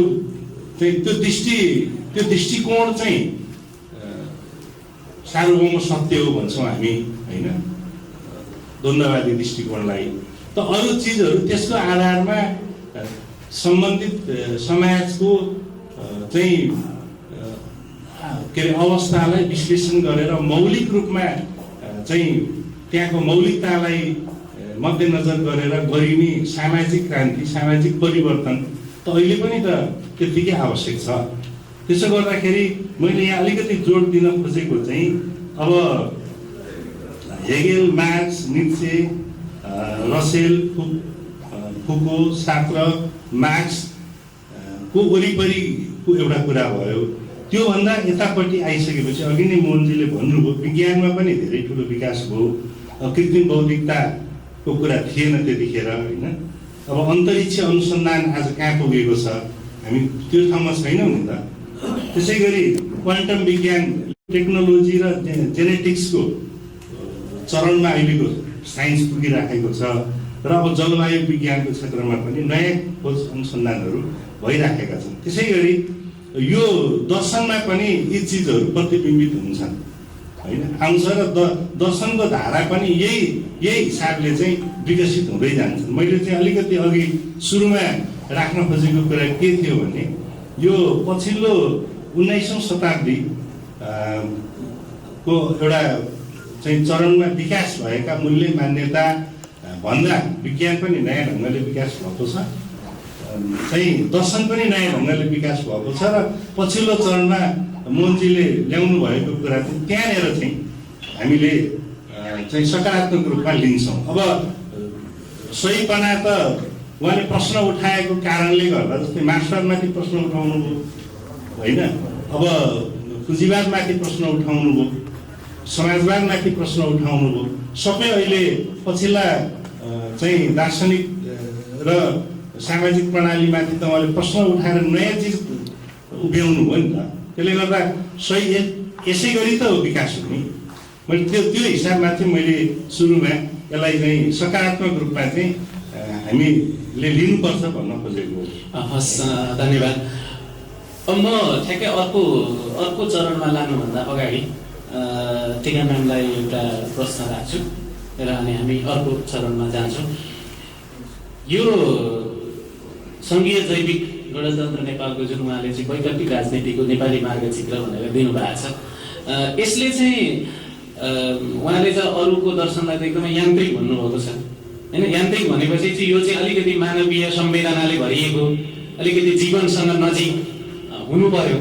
यसरी एउटा साहित्यकारको दृष्टिकोणबाट, एउटा लेखकको दृष्टिकोणबाट हेर्दाखेरि चाहिँ यो मानिसको संवेदना र जीवनसँग कति नजिक छ कि यो पनि फेरि यान्त्रिक नै हुने सम्भावना बढी छ? धन्यवाद।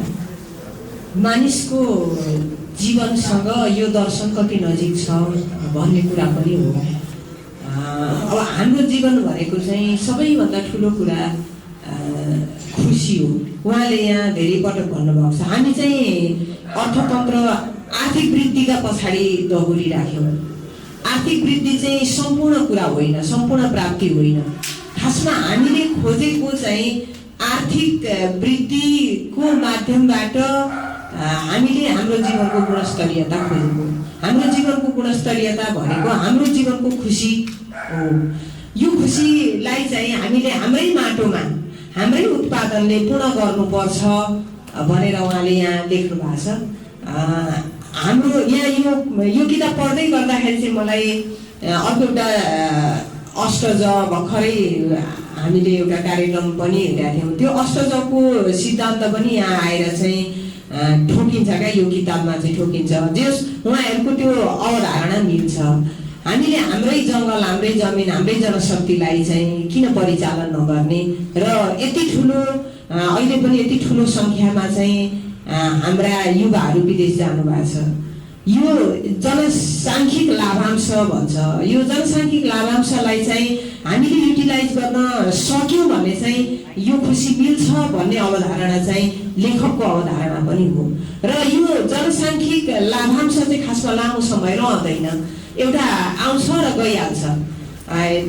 जन्मदर जबसम्म एउटा निश्चित रेटमा चाहिँ वृद्धि भइराखेको हुन्छ र त्यो जन्मदर वृद्धि भएका अहिलेको जन्म चाहिँ युवा पुस्तामा पुगुन्जेलसम्म पुगेर उनीहरूले लाभ दिन सकुन्जेल, आर्थिक लाभ दिन सक्ने, आर्थिक मात्रै होइन सामाजिक लाभ दिन सक्ने, राजनीतिक लाभ दिन सक्ने एउटा नयाँ चेतना त्यो दिन सकुन्जेलमा हामीले तिनीहरूलाई चाहिँ युज गरिसक्नुपर्छ।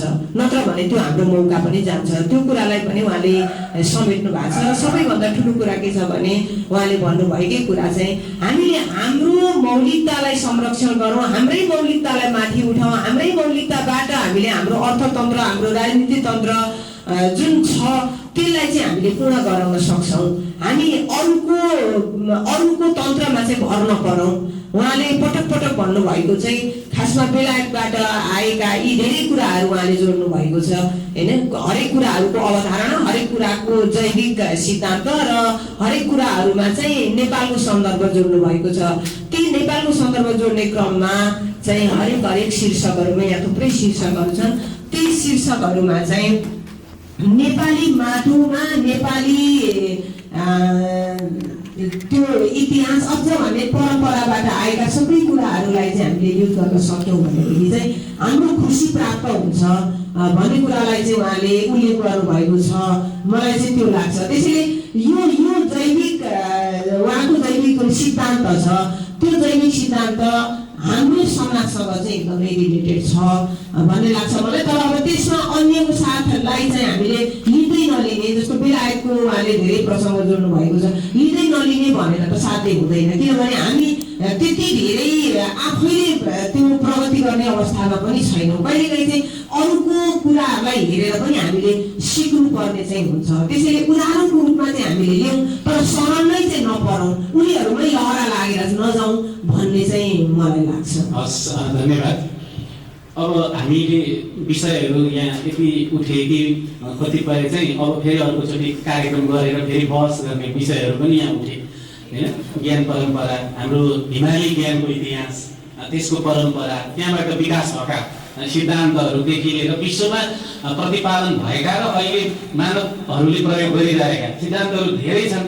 र अब पछिल्लो समयमा चाहिँ मान्छे स्वदेशी हुन्छ कि विदेशी हुन्छ कि हुँदैन, कि मान्छे एउटा देशको हुन्छ कि मान्छे चाहिँ पृथ्वीको हुन्छ कि अन्तरिक्षको हुन्छ या ब्रह्माण्डको हुन्छ भन्नेसम्मका सैद्धान्तिक बहसहरू चल्न थालिसकेका छन्।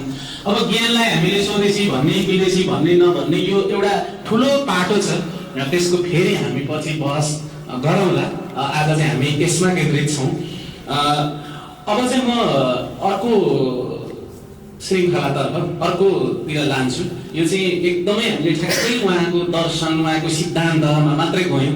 सिद्धान्त प्रयोग भयो भने चाहिँ गणतन्त्रमा कस्तो के देखिन्छ भन्ने विषयमा चाहिँ अर्को बाटोमा म यहाँहरूलाई लैजान्छु। यदि जैविक गणतन्त्र भयो भने चाहिँ के देखिन्छ, अहिलेको चाहिँ के खराब छ, यो भयो भने के नयाँ आउँछ भन्ने कुरा चाहिँ उहाँले चाहिँ म शासन प्रणालीबाट प्रवेश गर्छु। उहाँले चाहिँ यो व्यवस्थापिका र कार्यपालिकाको बिचमा चाहिँ शक्ति पृथकीकरणको सवाल उठाउनु भएको छ र त्यहाँ चाहिँ उहाँले भन्नुहुन्छ कि मन्त्रीहरू चाहिँ सांसदहरूले हुन नपाउने, पार्टी प्रमुख चाहिँ सरकारमा हुन नपाउने, अथवा चाहिँ पार्टी प्रमुखले चाहिँ त्यहाँ जाने आफ्ना विज्ञ मन्त्रीहरू छन् भने तिनीहरूलाई हटाउन नपाउने, यो चाहिँ मोडल चाहिँ उहाँले परिकल्पना गर्नु भएको छ। र अहिले जुन मोडल छ यसलाई चाहिँ उहाँले सिडिओ मोडल भनेर जुन हामीले पढ्ने गरेको छौँ राजनीतिमा, त्यसलाई चाहिँ इस्ट इन्डिया कम्पनीको मोडल होइन, जुन चाहिँ भारतमा चाहिँ ब्रिटिसले त्यो बेला लागू गरेको मोडल, त्यो डाइरेक्ट उता ब्रिटिसको मोडल पनि होइन कि, त्यो भारतमा लागू गरेर छोडेर गएको मोडल चाहिँ नेपालमा चलिरहेको छ भन्ने उहाँको बुझाइ छ यो किताबमा। त्यसो हुँदाखेरि अब यो शक्ति पृथकीकरणको सिद्धान्तलाई उहाँले यसरी भनेको छ। अब निर्मल सरले के भन्नुहुन्छ, उहाँले जुन प्रस्ताव गर्नुभएको छ नि शासन प्रणालीमा संसदहरू चाहिँ मन्त्री बन्न नपाउने होइन, पार्टी प्रमुख चाहिँ सरकार प्रमुख बन्न नपाउने, यो प्रस्तावहरूलाई यहाँले कसरी लिनुहुन्छ? यसमा चाहिँ नेपाली कम्युनिस्ट पार्टीसँग मोहनजीको हुबहु मिल्छ। अहिले हामीले जे कुरा हामीले केही समय अगाडिदेखि हामी भन्दै आइराखेका छौँ त्यो कुरा मिल्छ। किनभने हाम्रो फेरि यो कस्तो बुझाइ छ भने नि, अब राजनीतिक दलका आफ्ना मूल्य मान्यता सिद्धान्तहरू छन्। अब एउटा चाहिँ यो राजनीतिक दल विरोधी खालको पनि चाहिँ यदाकदा हामी देख्छौँ कि बाहिर सामाजिक क्षेत्रमा चाहिँ होइन, स्वतन्त्र हुनु चाहिँ भिन्न हुनु जस्तो ती स्वतन्त्रहरू सबै अब पार्टीमा रूपान्तरण भइसक्यो होइन, अब नयाँ आइसक्यो नि त स्थिति। त यो चाहिँ वास्तवमा हामीले शासकीय प्रणालीमा पनि हाम्रो भिन्न मत हो। संविधानमा हामीले रिजर्भेसन नै राखेर संविधानलाई स्वीकार गरेर, किन हाम्रो आफ्नै महत्त्वपूर्ण पहल कदमीमा बनेको जनताको चाहिँ एउटा जनमतबाट संविधान सभाबाट पहिलो पटक बनेको संविधान भएको हुनाले हाम्रा रिजर्भेसनहरू राखेर हामीले संविधानलाई चाहिँ अगाडि बढाएका हौँ। त त्यस सन्दर्भमा अहिले पछिल्लो समयसम्म आइपुग्दाखेरि त्यसलाई अझ परिमार्जन गर्दै चाहिँ के अरे शासकीय प्रणालीमा पनि हामीले चाहिँ अब कार्यकारी राष्ट्रपतिको कुरा हामीले गरेका छौँ होइन, निर्वाचन प्रणालीमा पनि हामीले यो पूर्ण समानुपातिक निर्वाचन प्रणाली गरिनुपर्छ। व्यक्तिले जित्ने होइन, एजेन्डाले विचारले जित्ने र सबैको प्रतिनिधित्व हुने प्रणाली चाहिँ हुनुपर्छ भनेर भनेका छौँ। र अब चाहिँ यो कार्यपालिका चाहिँ विज्ञहरूबाट बन्नुपर्छ भन्ने कुरा पनि हामीले उठाउँदै आएकै विषय हो। त्यसो गर्दा संविधानको संशोधन गरेर यी विषयहरूमा तपाईँहरूले नउठाउनु भएको चाहिँ उहाँले एउटा नयाँ उठाउनु भएको छ कि पार्टी प्रमुख नै सरकार प्रमुख बन्न नपाउने होइन। यो त यसो हो, पार्टी प्रमुख नै सरकार प्रमुख बन्न नपाउने कुरा मैले अलिकति अगाडि फर्केँ, माओवादीले पहिले नै उठाएको कुरा हो, लागु चाहिँ हुन सकेन कि होइन। जस्तै तपाईँको 21औं शताब्दीको जनवादको प्रस्तावनामै यो कुरा हो नि। जस्तै 2 कार्यकालभन्दा चाहिँ नहुने होइन, अब पार्टी र सरकार प्रमुख चाहिँ अलग हुने भन्ने कुरा त त्यतिखेरकै प्रस्तावना हो नि त। त्यो चाहिँ लागु चाहिँ नभएको हो। त्यसो गर्दाखेरि त्यो उठाएको बाबुराम भट्टराई शहीद हुँदै त्यतिखेर बनेको 21औं शताब्दीको जनवादमा यो भएको हो। त्यो कुरा अब जोरदार रूपमा अहिले पनि उठिराखेको छ र त्यो कार्यान्वयन गर्न हुन्न। एउटै व्यक्ति पार्टी प्रमुख र सरकार प्रमुख पनि बन्नुहुन्न होइन। अब के अरे कार्यपालिका पूर्ण रूपमा विज्ञहरूको बन्नुपर्छ र सांसद चाहिँ पूर्ण रूपमा विधायकी कार्य मात्रै उसले गर्नुपर्छ होइन। ऊ नै मन्त्री बन्ने प्रणाली चाहिँ हाम्रो फेलियर भइसक्यो, गलत भइसक्यो, जनताले त्यसलाई अस्वीकार गरिसक्यो भन्ने अर्थमा हामी सबैले बुझ्नुपर्छ र त्यो निष्कर्षमा चाहिँ हामी मोहनजी र चाहिँ हाम्रो मान्यता मिल्छ। मैले अघि नै भने नि धेरै कुरा हामी मिल्छ नै। अब यसमा चाहिँ एउटा सबैले अपनत्व लिन सकिने ठाउँ देख्छु कि म, हामीले पनि छ। अब यहाँ नेपाली कङ्ग्रेसको साथी आउनु भएन, उहाँले पनि पक्कै पनि त्यो कतिपय विषयहरूमा त्यो ठाउँहरू उहाँले भेट्नुहुन्छ होइन। नेकपा एमालेका साथीहरूले पनि भेट्नु होला। अब अमरजीले त चाहिँ असाध्यै होइन हार्दिकतापूर्वक कुरा राखि नै सक्नु भएको छ भनेपछि कयौँ विषय चाहिँ साझा विषय छन् मोहनजीले उठाउनु भएको विषय भनेर हामीले बुझ्नुपर्छ। र त्योभित्र फेरि कयौँ विषयहरू हामीले बहस गर्नुपर्ने होइन, छलफल गर्दै फेरि त्यसलाई चाहिँ परिमार्जन गर्नुपर्ने वा हुनुपर्ने विषय पनि छन् भनेर बुझ्छु म। हस्, धन्यवाद। अमर सर, तपाईँको भनाइ चाहिँ के छ? धन्यवाद छ। यो निकै गम्भीर विषय छ। मोहन सरले परिकल्पना गर्नुभएको जुन गभर्मेन्ट स्ट्रक्चर छ, प्रत्यक्ष निर्वाचन प्रणाली भन्ने कुरो, तर अब यो विषय चाहिँ अलिकति मैले थोरै रोकेर मोहन शर्मा एउटा सोधेपछि सरलाई एन्सर दिन सजिलो हुन्छ जस्तो लाग्यो। तपाईँका सांसदहरू चाहिँ प्रत्यक्ष निर्वाचित हुन्छन् कि समानुपातिक प्रणालीबाट आउँछन्? पहिला यति छोटोमा समानुपातिकबाट आउँछन्। हस्, हामीले पनि एउटा परिकल्पना गरेको अहिलेको जुन संरचना छ सांसदीय प्रणाली, हामीले अवलम्बन गरिरहेको जुन वेस्ट मिनिस्टर प्रणाली छ ब्रिटेनबाट सुरु भएको गणतन्त्र र उहाँहरूको जुन शासन प्रणाली छ त्यो पनि उपनिवेश भारतमा गरेर छोडेको शासन प्रणाली नै अभ्यास गरिराखेको अवस्था छ। हिजो मोहन सरलाई थोरै मैले के सुझाव दिन चाहेँ भने यो प्रत्यक्ष निर्वाचन प्रणाली राष्ट्र प्रमुखको र सांसदीय जुन सांसदहरूको निर्वाचन छ समानुपातिक, पूर्ण समानुपातिक यही हो उहाँले जुन परिकल्पना गर्नुभएको। अब यो चाहिँ ठिक्क अमेरिकन प्रोसिजर जस्तो अमेरिकाले अभ्यास गरिराखेको जुन अहिले निर्वाचन प्रणाली छ ठ्याक्कै जुदो देखियो।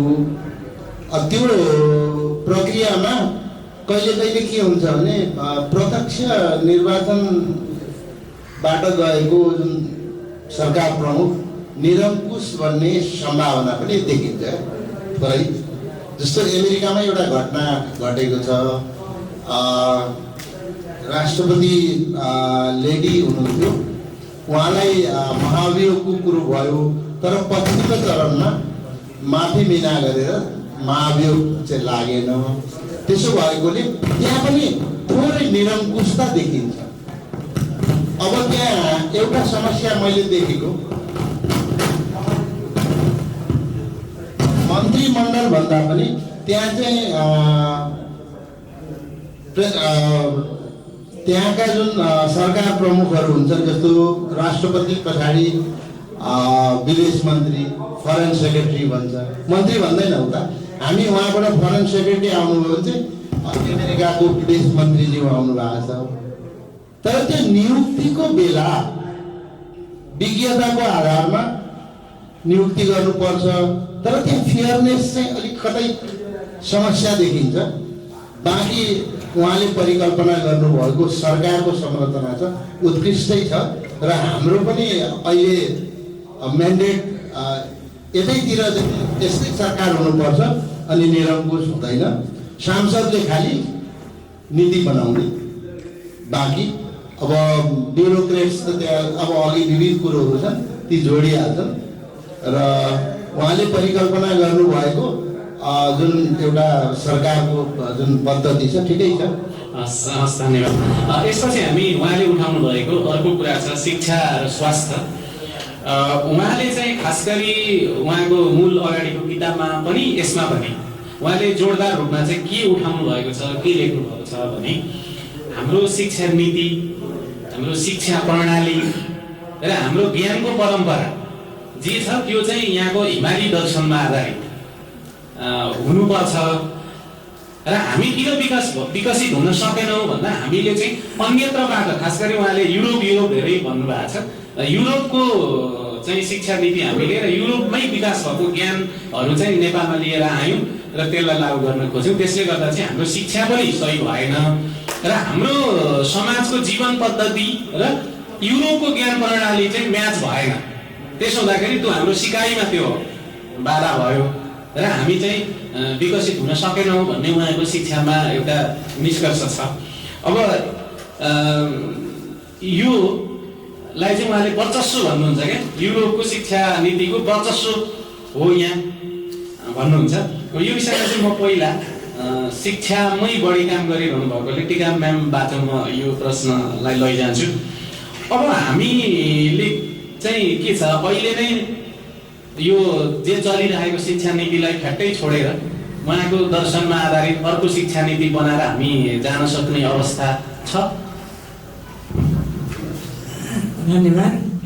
शिक्षा नीतिमा चाहिँ विदेशी प्रभाव परेको भन्ने कुरा चाहिँ शिक्षाविदहरूले पनि भन्नु चाहिँ हुन्छ। किनभने ऐन बनाउँदाखेरि नै 2028बाटै हेर्ने हो भने पनि नेपालमा कति शिक्षक चाहिन्थ्यो भन्ने कुरा चाहिँ तत्कालीन सरकारलाई आफैलाई पनि डाटा नभएको र पछाडि शिक्षक नियुक्ति गर्ने बेलामा शिक्षक एसएलसी पास गरेको शिक्षक हुनुपर्ने। अब शिक्षक नभेटेपछि 8 कक्षा पास गरेको मान्छेलाई बी लेभलको तालिम दिएर अनि प्राइभेट टिचरमा नियुक्ति गरेको भनेर त्यो बेलादेखि नै अनलाइन क्लास त्यसरी आएको थियो रेडियो शिक्षाबाट पनि भनेर हामीले पढ्छौँ। भनेपछि हाम्रो सरकारसँग चाहिँ के रहेछ भने हामीले आफैले बनाएको भएदेखि कति टिचर चाहिन्छ र हामीसँग उपलब्ध मेन पावर कति छ भन्ने कुरा चाहिँ थाहा हुन्थ्यो। तर बाहिरबाट ल्याएको त्यो सिलेबस अथवा त्यो डिजाइनलाई चाहिँ जस्ताको तस्तै राख्दाखेरि चाहिँ कतिपय हाम्रा कुराहरूमा म्याच नहुने रहेछ। अनि यो कुरामा चाहिँ मैले आफूले पढ्दाखेरिको पनि एउटा अनुभूति छ। हामीले चाहिँ लेखा पढ्थ्यौँ 9-10मा अनि कति चाहिँ अप्र्याक्टिकल हामीले पढेछौँ भने चेक भाउचर आदि पढ्नु पर्थ्यो। अनि सरहरूले भन्नुहुन्थ्यो हामीले घोकेर पास गर्ने त्यो चेक यस्तै हुन्छ भनेर कम्तीमा चेकको नमुना त्यो भाउचरको नमुना दिएको भए पनि धेरै जानिन्थ्यो होला मलाई जस्तो लाग्छ क्या। हामी चाहिँ त्यो कस्तो भने सिद्धान्त मात्रै पढाइ गर्ने। अब जेब्रा क्रस पढ्नु पर्थ्यो। अहिले पो हामी यहाँ मधेसमा छौँ र जेब्रा क्रस जान्दछौँ। पहाडमा हुने मान्छेले जेब्रा क्रस भनेको सेतो र रातो धर्का होला त्योभन्दा बढी हामीले बुझ्दैनथ्यौँ। हामीले खासमा हाम्रो शिक्षा चाहिँ हाम्रै माटो सुहाउँदो हुनुपर्छ र त्यो माटोबाट उठेका मान्छेहरूले त माटोमा सबै कुरा जाने हुन्छ नि त होइन। मलाई त्यति जस्तो यहाँ भर्ती अहिले होटल म्यानेजमेन्ट पढ्छन् केटाकेटीहरू, त्यो होटल म्यानेजमेन्ट पढाउने ती पढ्ने केटाकेटीलाई भन्दा त हामी आमाबाट सिकेका छोरीहरूलाई पकाउनु सजिलो हुन्छ क्या। जसले जे जानेको छ नि हिमाली जस्तो जडीबुटीका कुराहरू भए होइन। अनि त्यस पछाडि चाहिँ हाम्रो चाहिँ कृषि प्रणालीका कुराहरू भए, फलफुल खेतीकै कुराहरू भए, हामीसँग त कति हो कति पर्यटन व्यवसायका कुराहरू भए। हामीसँग त पर्यटन व्यवसाय त एकदमै मजाले फस्टाउने कुरा हो नि। त्यो पर्यटन व्यवसाय सुदृढ कसरी गराउन सकिन्छ, हाम्रो उत्पादनलाई चाहिँ कसरी बढाउन सकिन्छ, त्यो खालको तत्त खालको शिक्षा भएको भए उहाँले विश्वविद्यालयको अवधारणाहरू प्रस्तुत गर्नुभएको छ। त्यो विश्वविद्यालयका अवधारणा अनुरूप चाहिँ पढाउन सक्ने हो भनेदेखि चाहिँ हाम्रो धर्म संस्कार संस्कृति, हाम्रो कृषि र हाम्रो त कृषि योग्य भूमि नै भन्छौँ हामी। कृषि योग्य भूमि, जल सम्पदा र अर्को भनेको हाम्रो चाहिँ जङ्गल, हरियो वन नेपालको धन भनेर हामीले पढेकै हो पहिले। यिनीहरूलाई मात्रै हामीले बचाउन सक्ने गरेको शिक्षा चाहिँ हामीले प्राप्त गर्ने हो भनेदेखि चाहिँ हाम्रो माटो अलि माथि उठ्थ्यो, हाम्रो अर्थतन्त्र अलि माथि उठ्थ्यो। तर अब अघि हामीले भनिहाल्यौँ नि बाहिरको सिलेबस ल्याएर ठ्याक्क त्यो प्रणाली पनि त्यही ल्याएर राखेपछि त उनीहरूको माटो सुहाउँदो त हाम्रो माटो त भएन, उनीहरूको सिलेबस सुहाउँदो हाम्रो माटो भएन। त्यो कारणले गर्दाखेरि पनि विपरीत दिशाबाट चाहिँ हामी गयौँ होला। हामीले चाहिँ हाम्रो जनशक्तिलाई काम लाउने खालको शिक्षा दिनु पर्थ्यो। जनशक्तिलाई काम लाउने प्रविधि जुन प्रविधि छ नि हामीसँगको त लोकल प्रविधि, त्यसलाई काम लगाउने सक्ने खालको चाहिँ शिक्षा हुनु पर्थ्यो। त्यो शिक्षा चाहिँ हामीसँग भएन। अहिले पनि हेर्ने हो भनेदेखि हाम्रो शिक्षा चाहिँ ठ्याक्कै साक्षरताभन्दा माथि चाहिँ छैन। हस् धन्यवाद। म यही कुरा निर्मल सरसँग पनि जान्छु। चाहिँ उहाँले जुन प्रस्ताव गर्नुभएको चाहिँ अब हामीलाई हाम्रै शिक्षा नीति मात्रै होइन, सिकाउने तरिका मात्रै होइन, यसको चाहिँ पाठ्यक्रमदेखि लिएर पाठ्य पुस्तकदेखि लिएर सबै कुरा चाहिँ यो अहिलेकोले चाहिँ काम गर्दैन, हामीले नयाँ बनाउनुपर्छ भन्ने छ। के छ? ठिकै छ। यो उहाँले उठाउनु भएको विषय शिक्षा क्षेत्रको निम्ति पनि महत्त्वपूर्ण नै हो। किन अब अहिलेको जुन ज्ञान परम्परा छ यो ज्ञान परम्परालाई बदल्नुपर्छ भन्ने कुरा ठिकै छ। तर अब विज्ञानले चाहिँ विकास गरेका चाहिँ तथ्यहरूबाट त हामी अलग हुन सक्दैनौँ होला होइन। विज्ञानको विकास जहाँ पुगेको छ त्यसलाई त हामीले आत्मसात गर्नु नै पर्छ। तर हाम्रो जुन मौलिक पूर्वीय सभ्यताका चाहिँ ज्ञान भण्डारहरू छन्, ज्ञानका चाहिँ कुराहरू छन्, ती कुराको आधारमा हामीले हाम्रो शिक्षा प्रणालीलाई मौलिक रूपमा विकसित गर्नुपर्छ भन्ने कुरा त त्यो कुरामा त विमति राखिरहनु पर्ने जस्तो मलाई अब यसैमा के भन्नुभयो तर अब त्यो पनि कस्तो हुँदो रहेछ भने त्यो चेतना पनि हामीलाई अहिले यही शिक्षाले नै दियो भन्छु कि म चाहिँ होइन। जस्तै नयाँ शिक्षा नीति 28 सालमा ल्याइयो, तर त्यो नयाँ शिक्षा नीति ल्याउनुको एउटा मुख्य उद्देश्य के थियो भने पञ्चायतलाई अलि अझ अमर बनाउनु थियो होइन त्यति बेला होइन।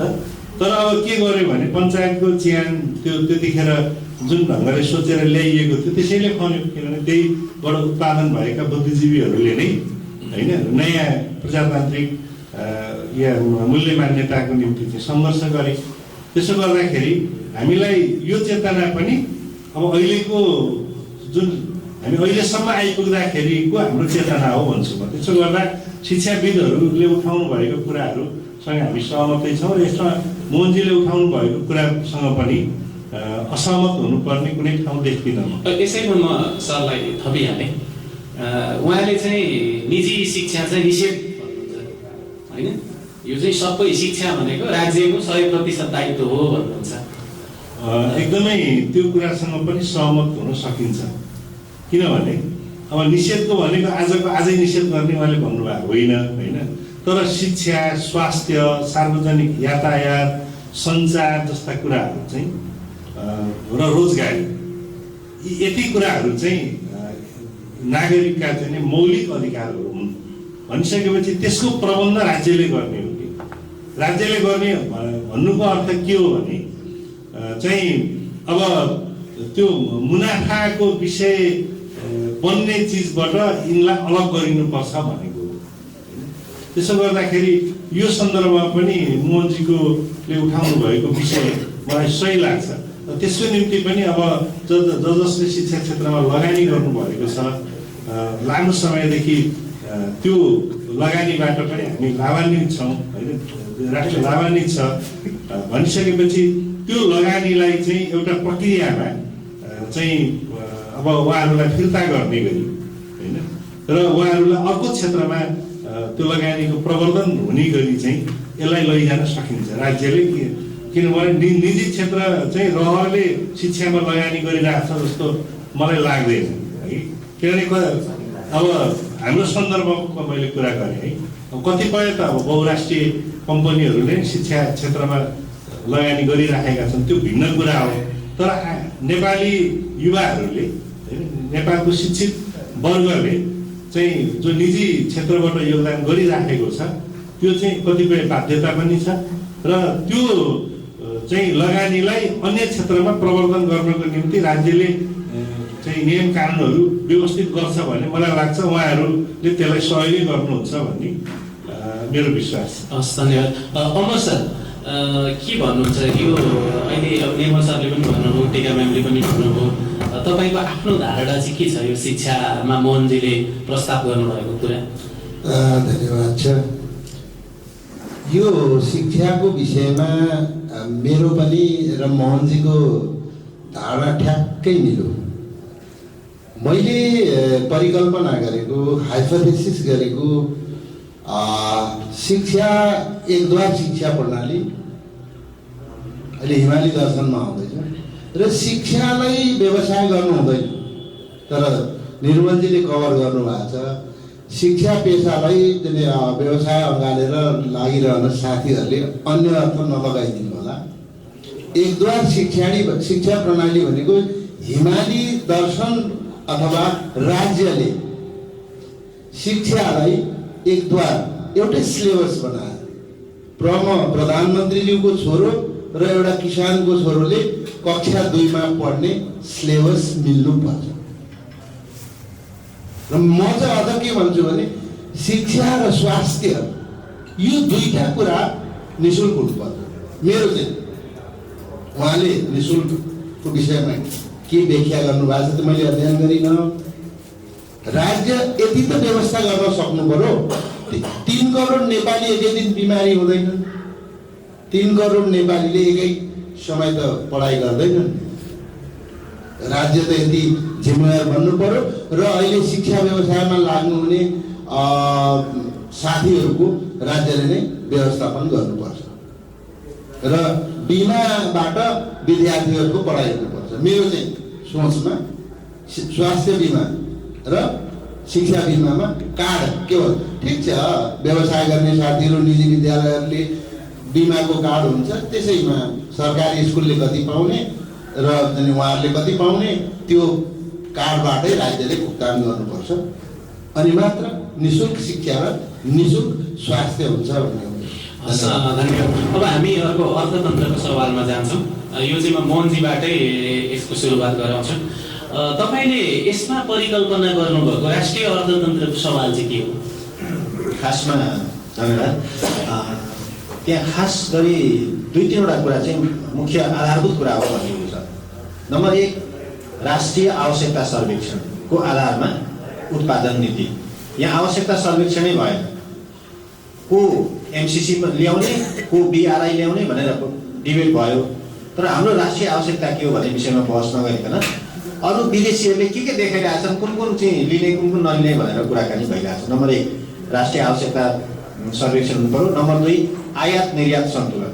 हामी आत्मनिर्भर भनेर आजको जमानामा निरपेक्ष आत्मनिर्भरताको नारा लाउन सक्दैनौँ, तर कम्तीमा यो देशमा आयात निर्यात सन्तुलनको अवस्था चाहिँ बनाउनु पर्यो। त्यसो गर्दा के चिज हामीले किनेर निर्वाह गर्ने, के चिजमा आत्मनिर्भर हुने, के चिज अलिअलि बेच्ने, यो चिजको पनि एउटा निश्चित सर्वेक्षण हुनु पर्यो।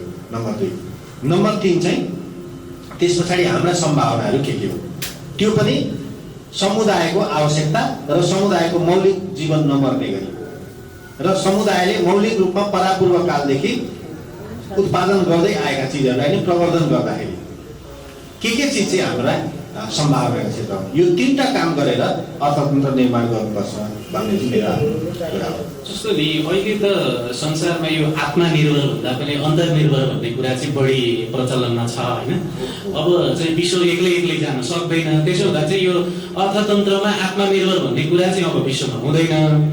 तर अबको अर्थतन्त्र भनेको चाहिँ आत्मनिर्भर नभएर अन्तर्निर्भर हुन्छ भन्ने कुरा छ। फेरि तपाईँले चाहिँ यो आत्मनिर्भर फेरि पुरानो विषय ल्याउनु भयो नि त। आत्मनिर्भर मैले भनिनँ, आयात निर्यात सन्तुलनमा हुनु पर्यो देश। पुरानो आत्मनिर्भरताको नारा अब सान्दर्भिक छैन, आयात निर्यात सन्तुलन चाहिँ हुनु पर्यो देशमा। कति चिज बाहिरबाट किनेर निर्वाह गर्ने, कति चिज आफै उत्पादन गर्ने र कति चिज चाहिँ अर्कालाई बेचेर निर्वाह गर्ने, यो चिजको चाहिँ हिसाब हुनु पर्यो। अब म निर्मल सरतर्फ जान्छु।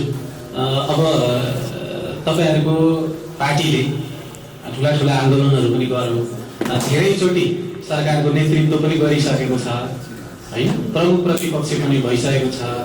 यो सबै कुराबाट हेर्दा जुन यो आवश्यकताको सर्वेक्षण गर्ने कुरा, आयात निर्यातको सन्तुलन गर्ने कुरा होइन, अन्तर्निर्भर हुने या आत्मनिर्भर हुने, यी हाम्रा मौलिक उत्पादनहरू छन्, यी चिजहरू जति छन् मोहन सरले चाहिँ उहाँको यो दर्शनमा उठाउनु भएका ती चिजहरू तपाईँहरूले अभ्यास नै गर्नु भएन कि अभ्यास गर्नुभयो कि अथवा यो सोच थिएन अब यो दर्शनले ल्यायो अब हामी पनि यस विषयमा छलफलमा जान सक्छौँ, के भन्नुहुन्छ? तपाईँहरूको पार्टीले त धेरैचोटि सरकार सञ्चालन गरिसकेको छ। सर्वप्रथम त मोहनजीले उठाउनु भएको विषयप्रति अब अर्थतन्त्रको सन्दर्भमा उठाउनु भएको विषयहरू सकारात्मक छन्, म त्यो कुरा राख्न चाहन्छु।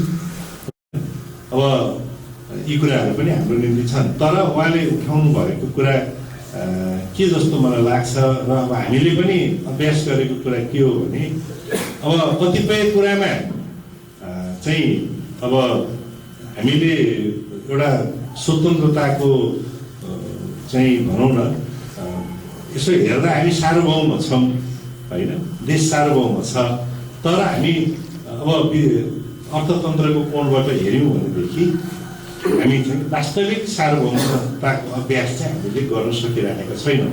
यो कुराको महसुस त हामी सबैलाई भएको छ। त्यसो गर्दाखेरि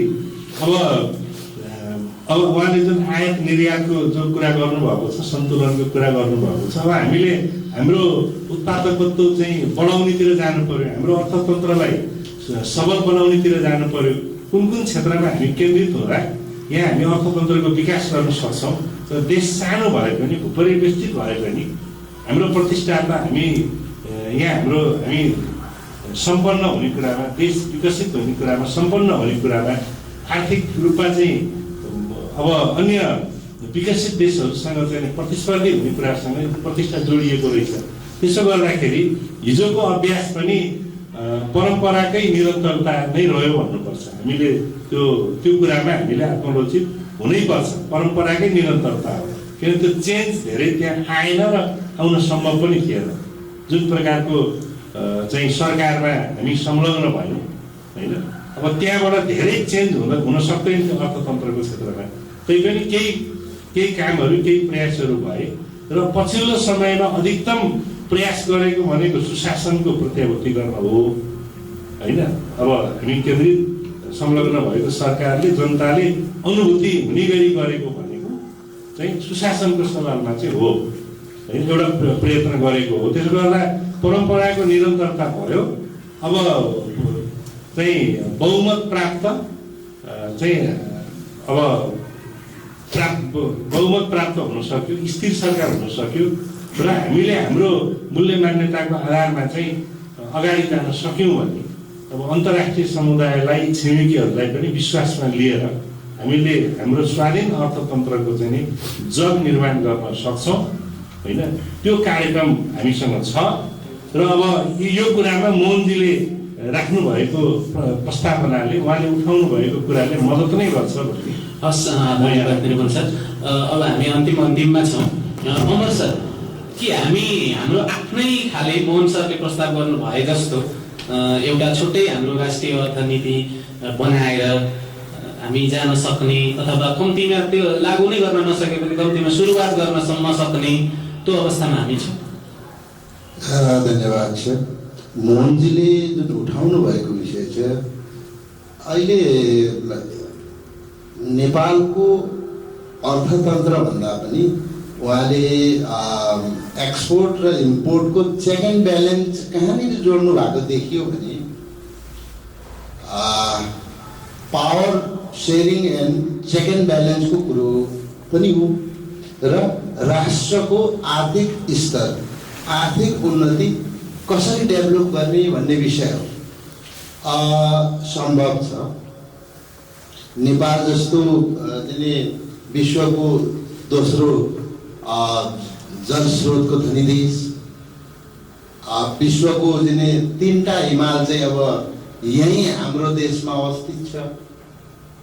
त्यसो भएकोले हामी हाम्रो देशले चाह्यौँ भने आर्थिक उन्नति गर्ने पाटाहरू थुप्रै छन्।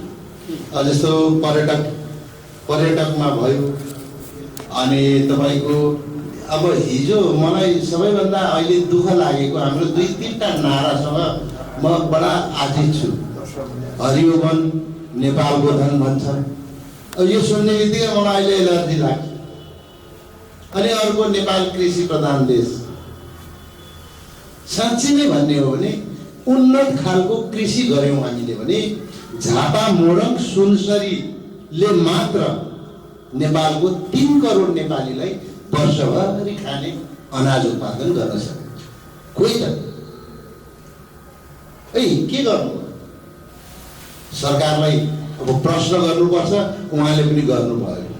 अब एउटा कुरो, नेपालमा साँच्चै नै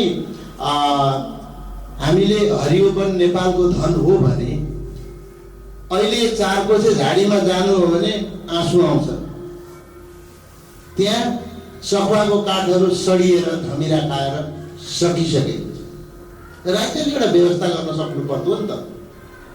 लडेको रुखहरूलाई ल्याएर नेपाली जनतालाई कम्तीमा साँच्चै नै हरियो वन नेपालीको धन हो भने घर बनाउनेहरूलाई वास्तविक घर बनाउँदैछ कि छैन, सुलभ मूल्यमा 20-25 किबी वितरण गर्न सक्थ्यो। एउटा नीति त ल्याउनु पर्यो। त्यसले पनि एउटा व्यक्तिलाई टेवा पुग्थ्यो, एउटा नागरिकलाई टेवा पुग्थ्यो। त्यसरी नै आर्थिक समृद्धि हुने हो। तर चेक एन्ड ब्यालेन्सको कुरो आयो। उहाँले भन्न खोज्नु भएको निर्यात, आयात भन्दा निर्यात चाहिँ बढाउनु पर्छ। त्यो निर्यात बढाउने तरिका, आज मलेसियाबाट काठ ल्याउनु परेको छ। मेरो घरमा पनि 2 टुक्रो मलेसियन काठको त्यो चौकोस बनाएको छु कुन जङ्गलमा। अब मैले मेरो हरियो वन नेपालको धनको सखुवाको त धमिराले खान भ्याएको छैन, दुःख लाग्छ। उहाँले परिकल्पना गर्नु भएको सही कुरो छ। हुन्छ, सम्भव छ। हस्, धन्यवाद। हामी एकदम अन्तिमतिर पुग्दैछौँ। म निर्मल सरलाई अन्तिम प्रश्न छ मेरो। यो जैविक गणतन्त्र यदि लागू भयो भने तपाईँको पार्टी नेपाली कम्युनिस्ट पार्टीको दल अथवा तपाईँहरूले अवलम्बन गरेको विचारधारामा अथवा त्यो धाराले तपाईँको दलहरूले चाहिँ सबैभन्दा पहिले कुन परिवर्तनलाई स्वीकार गर्छ?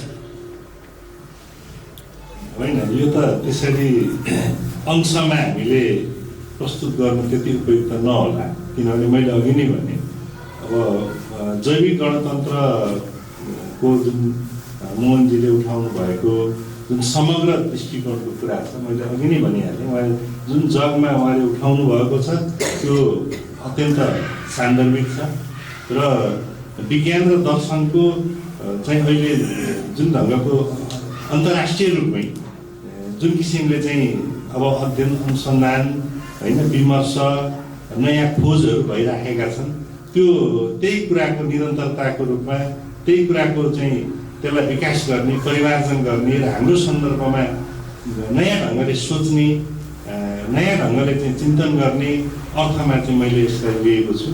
त्यो मोहनजीले उठाउनु भएको कुराले मैले यसको महत्त्वलाई मैले यहाँ राखेँ। त्यसो गर्दा अब उहाँले जुन प्रस्तावना नेपालको सन्दर्भमा जुन राख्नु भएको छ त्यसमा धेरै कुरा, धेरै विषयहरू, अहिले हामी त्यो विषयगत रूपमा गएन किनभने हामीसँग समय पनि सीमित छ।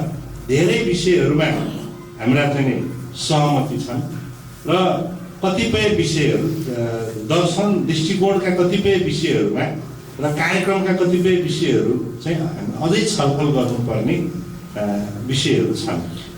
तर यसको चाहिँ महत्त्व, यसको सान्दर्भिकता, यसको महत्त्व र यो चाहिँ यसको स्वीकार्यताको विषयमा मलाई लाग्छ हामी मात्रै होइन, अब यसलाई अलिक फराकिलो बनाएर लैजान हामी सक्छौँ।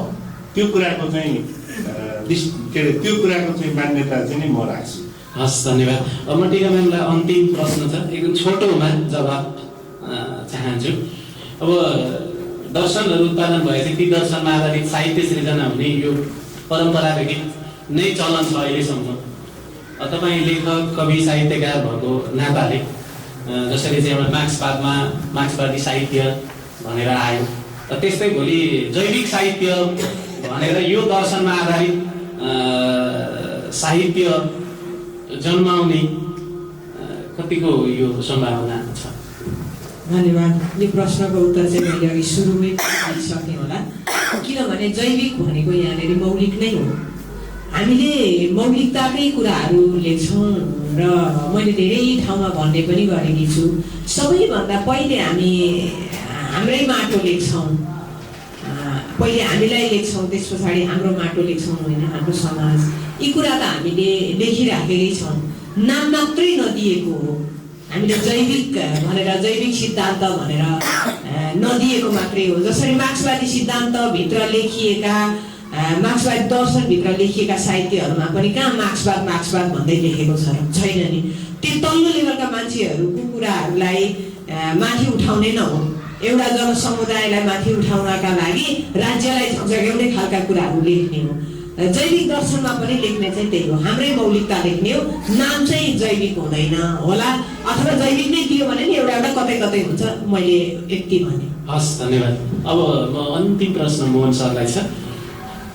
अब मार्क्सवादले पनि आफ्नो सिद्धान्त लागू गर्ने बेलामा लेनिन पर्खिनु पर्यो, होइन? तपाईँको पनि सिद्धान्त त जन्मियो, फेरि यसलाई लागू गर्न त फेरि कुनै राजनैतिक दल नै चाहियो। के छ, तपाईँ चाहिँ अब आफै दल बनाएर पनि लाग्ने कि अथवा मैले चाहिँ दर्शन दिने हो, दल कसैले बनाए ठिक छ, बनाएन ठिक छ, के छ तपाईँको योजना? एउटा मान्छेसँग जीवनमा थोरै समय हुन्छ, होइन? अब त्यो मान्छेले सिद्धान्त अथवा दर्शन पनि तयार गर्ने, अनि फेरि फिल्डमा उत्रिएर सङ्गठन पनि तयार गर्ने, अनि उसैले फेरि राज्य सत्तामा पनि सञ्चालन गर्ने। यो सबै गर्न सक्दा राम्रो कुरा हुन्थ्यो, तर मान्छे एउटा व्यक्तिसँग धेरै छोटो समय हुन्छ, त्यसैले मान्छेले सबै क्षेत्रमा उत्तिकै पर्याप्त काम गर्न सक्दैन। मैले 10-12 वर्ष राजनीतिमा हिँड्यो, त्यसको फेरि 10-12 वर्ष खोज अनुसन्धानमा लाग्यो, त्यस पछाडि यो तयार भयो। अब मेरो समय सकिसक्यो, फेरि डटपट गरेर कुद्ने। अब कोही मान्छे आउँछ यस्तो खालको दर्शन पक्रेर कुनै शक्ति बनाउँछ, सङ्गठन बनाउँछ भने म उसलाई प्रोत्साहन गर्न तयार छु, तर म आफै अगाडि दल खोलेर जान त्यति व्यवहारिक हुँदैन जस्तो लाग्छ। हस्, धन्यवाद। हामीले राजनीति प्रणालीका कुरा गऱ्यौँ, देशलाई हाम्रो मौलिकपनमा लानुपर्छ भन्ने जिस्ट मैले बुझाएँ त्यति हो। टिका म्यामले एकदम शब्द समाउनु भयो कि यो हाम्रो जीवन जगत के छ त्यसमा रहेर चाहिँ देश चल्नु पर्यो, बन्नु पर्यो। तपाईँले मन्दिर राख्ने कुरा पनि थियो। अघि अब निर्वाचन प्रणालीका कुरा आए, आर्थिक समृद्धिका कुरा, मतलब सबै एउटा देशलाई समृद्ध बनाउन सबै पक्षलाई कुरा आएको छ। मैले हरेकलाई कोट्याइनँ है त, म केमा मात्र गएँ भने जो एउटा एक्जाम्पल है त, अहिलेको हाम्रो शासन प्रणालीमा नेपालको वर्तमान संविधानमा समानुपातिक निर्वाचन प्रणाली छ। अघि कुरा के आयो, अबको निर्वाचन चाहिँ प्रत्यक्ष नभएर सबै समानुपातिक हुनुपर्छ भन्ने होइन।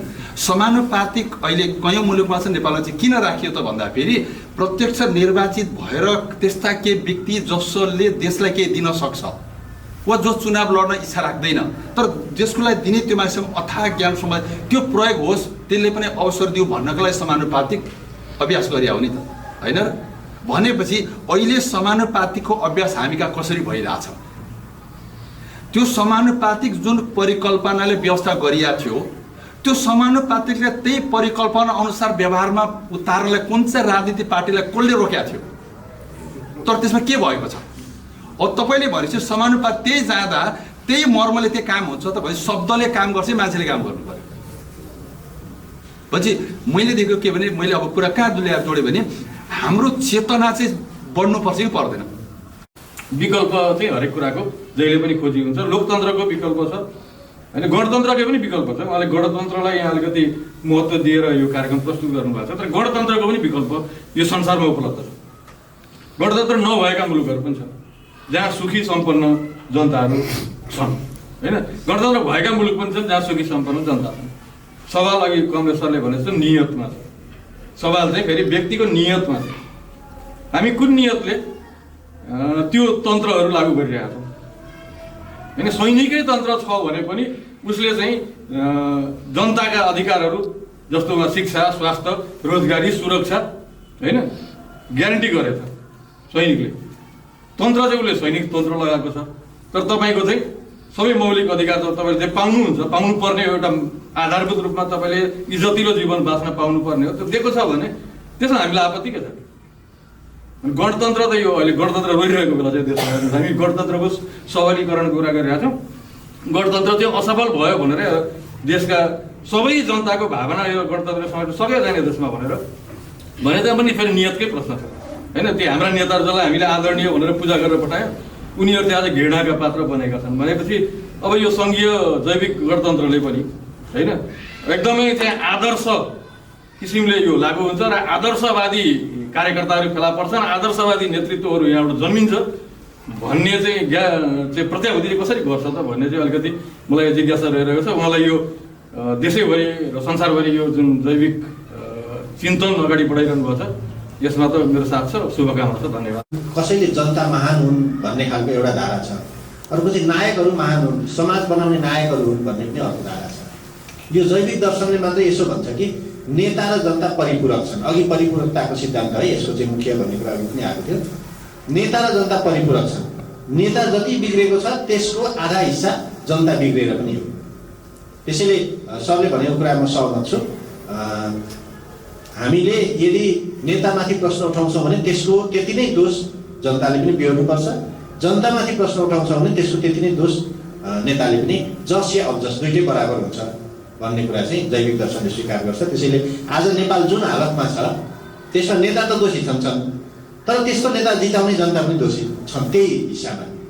किनकि एकतिर त्यही नेतालाई गाली भइरहेछ, अर्कोतिर त्यही नेतालाई 100 किलोको माला पनि लगाइरहेछौँ नि हाम्रै समाजमा। यो 100 किलोको माला लाउने पनि जनता हो। अनि त्यही नेता कहिलेकाहीँ अलिकति राम्रो काम गर्ने नेता पनि उदाउँछ कहिलेकाहीँ।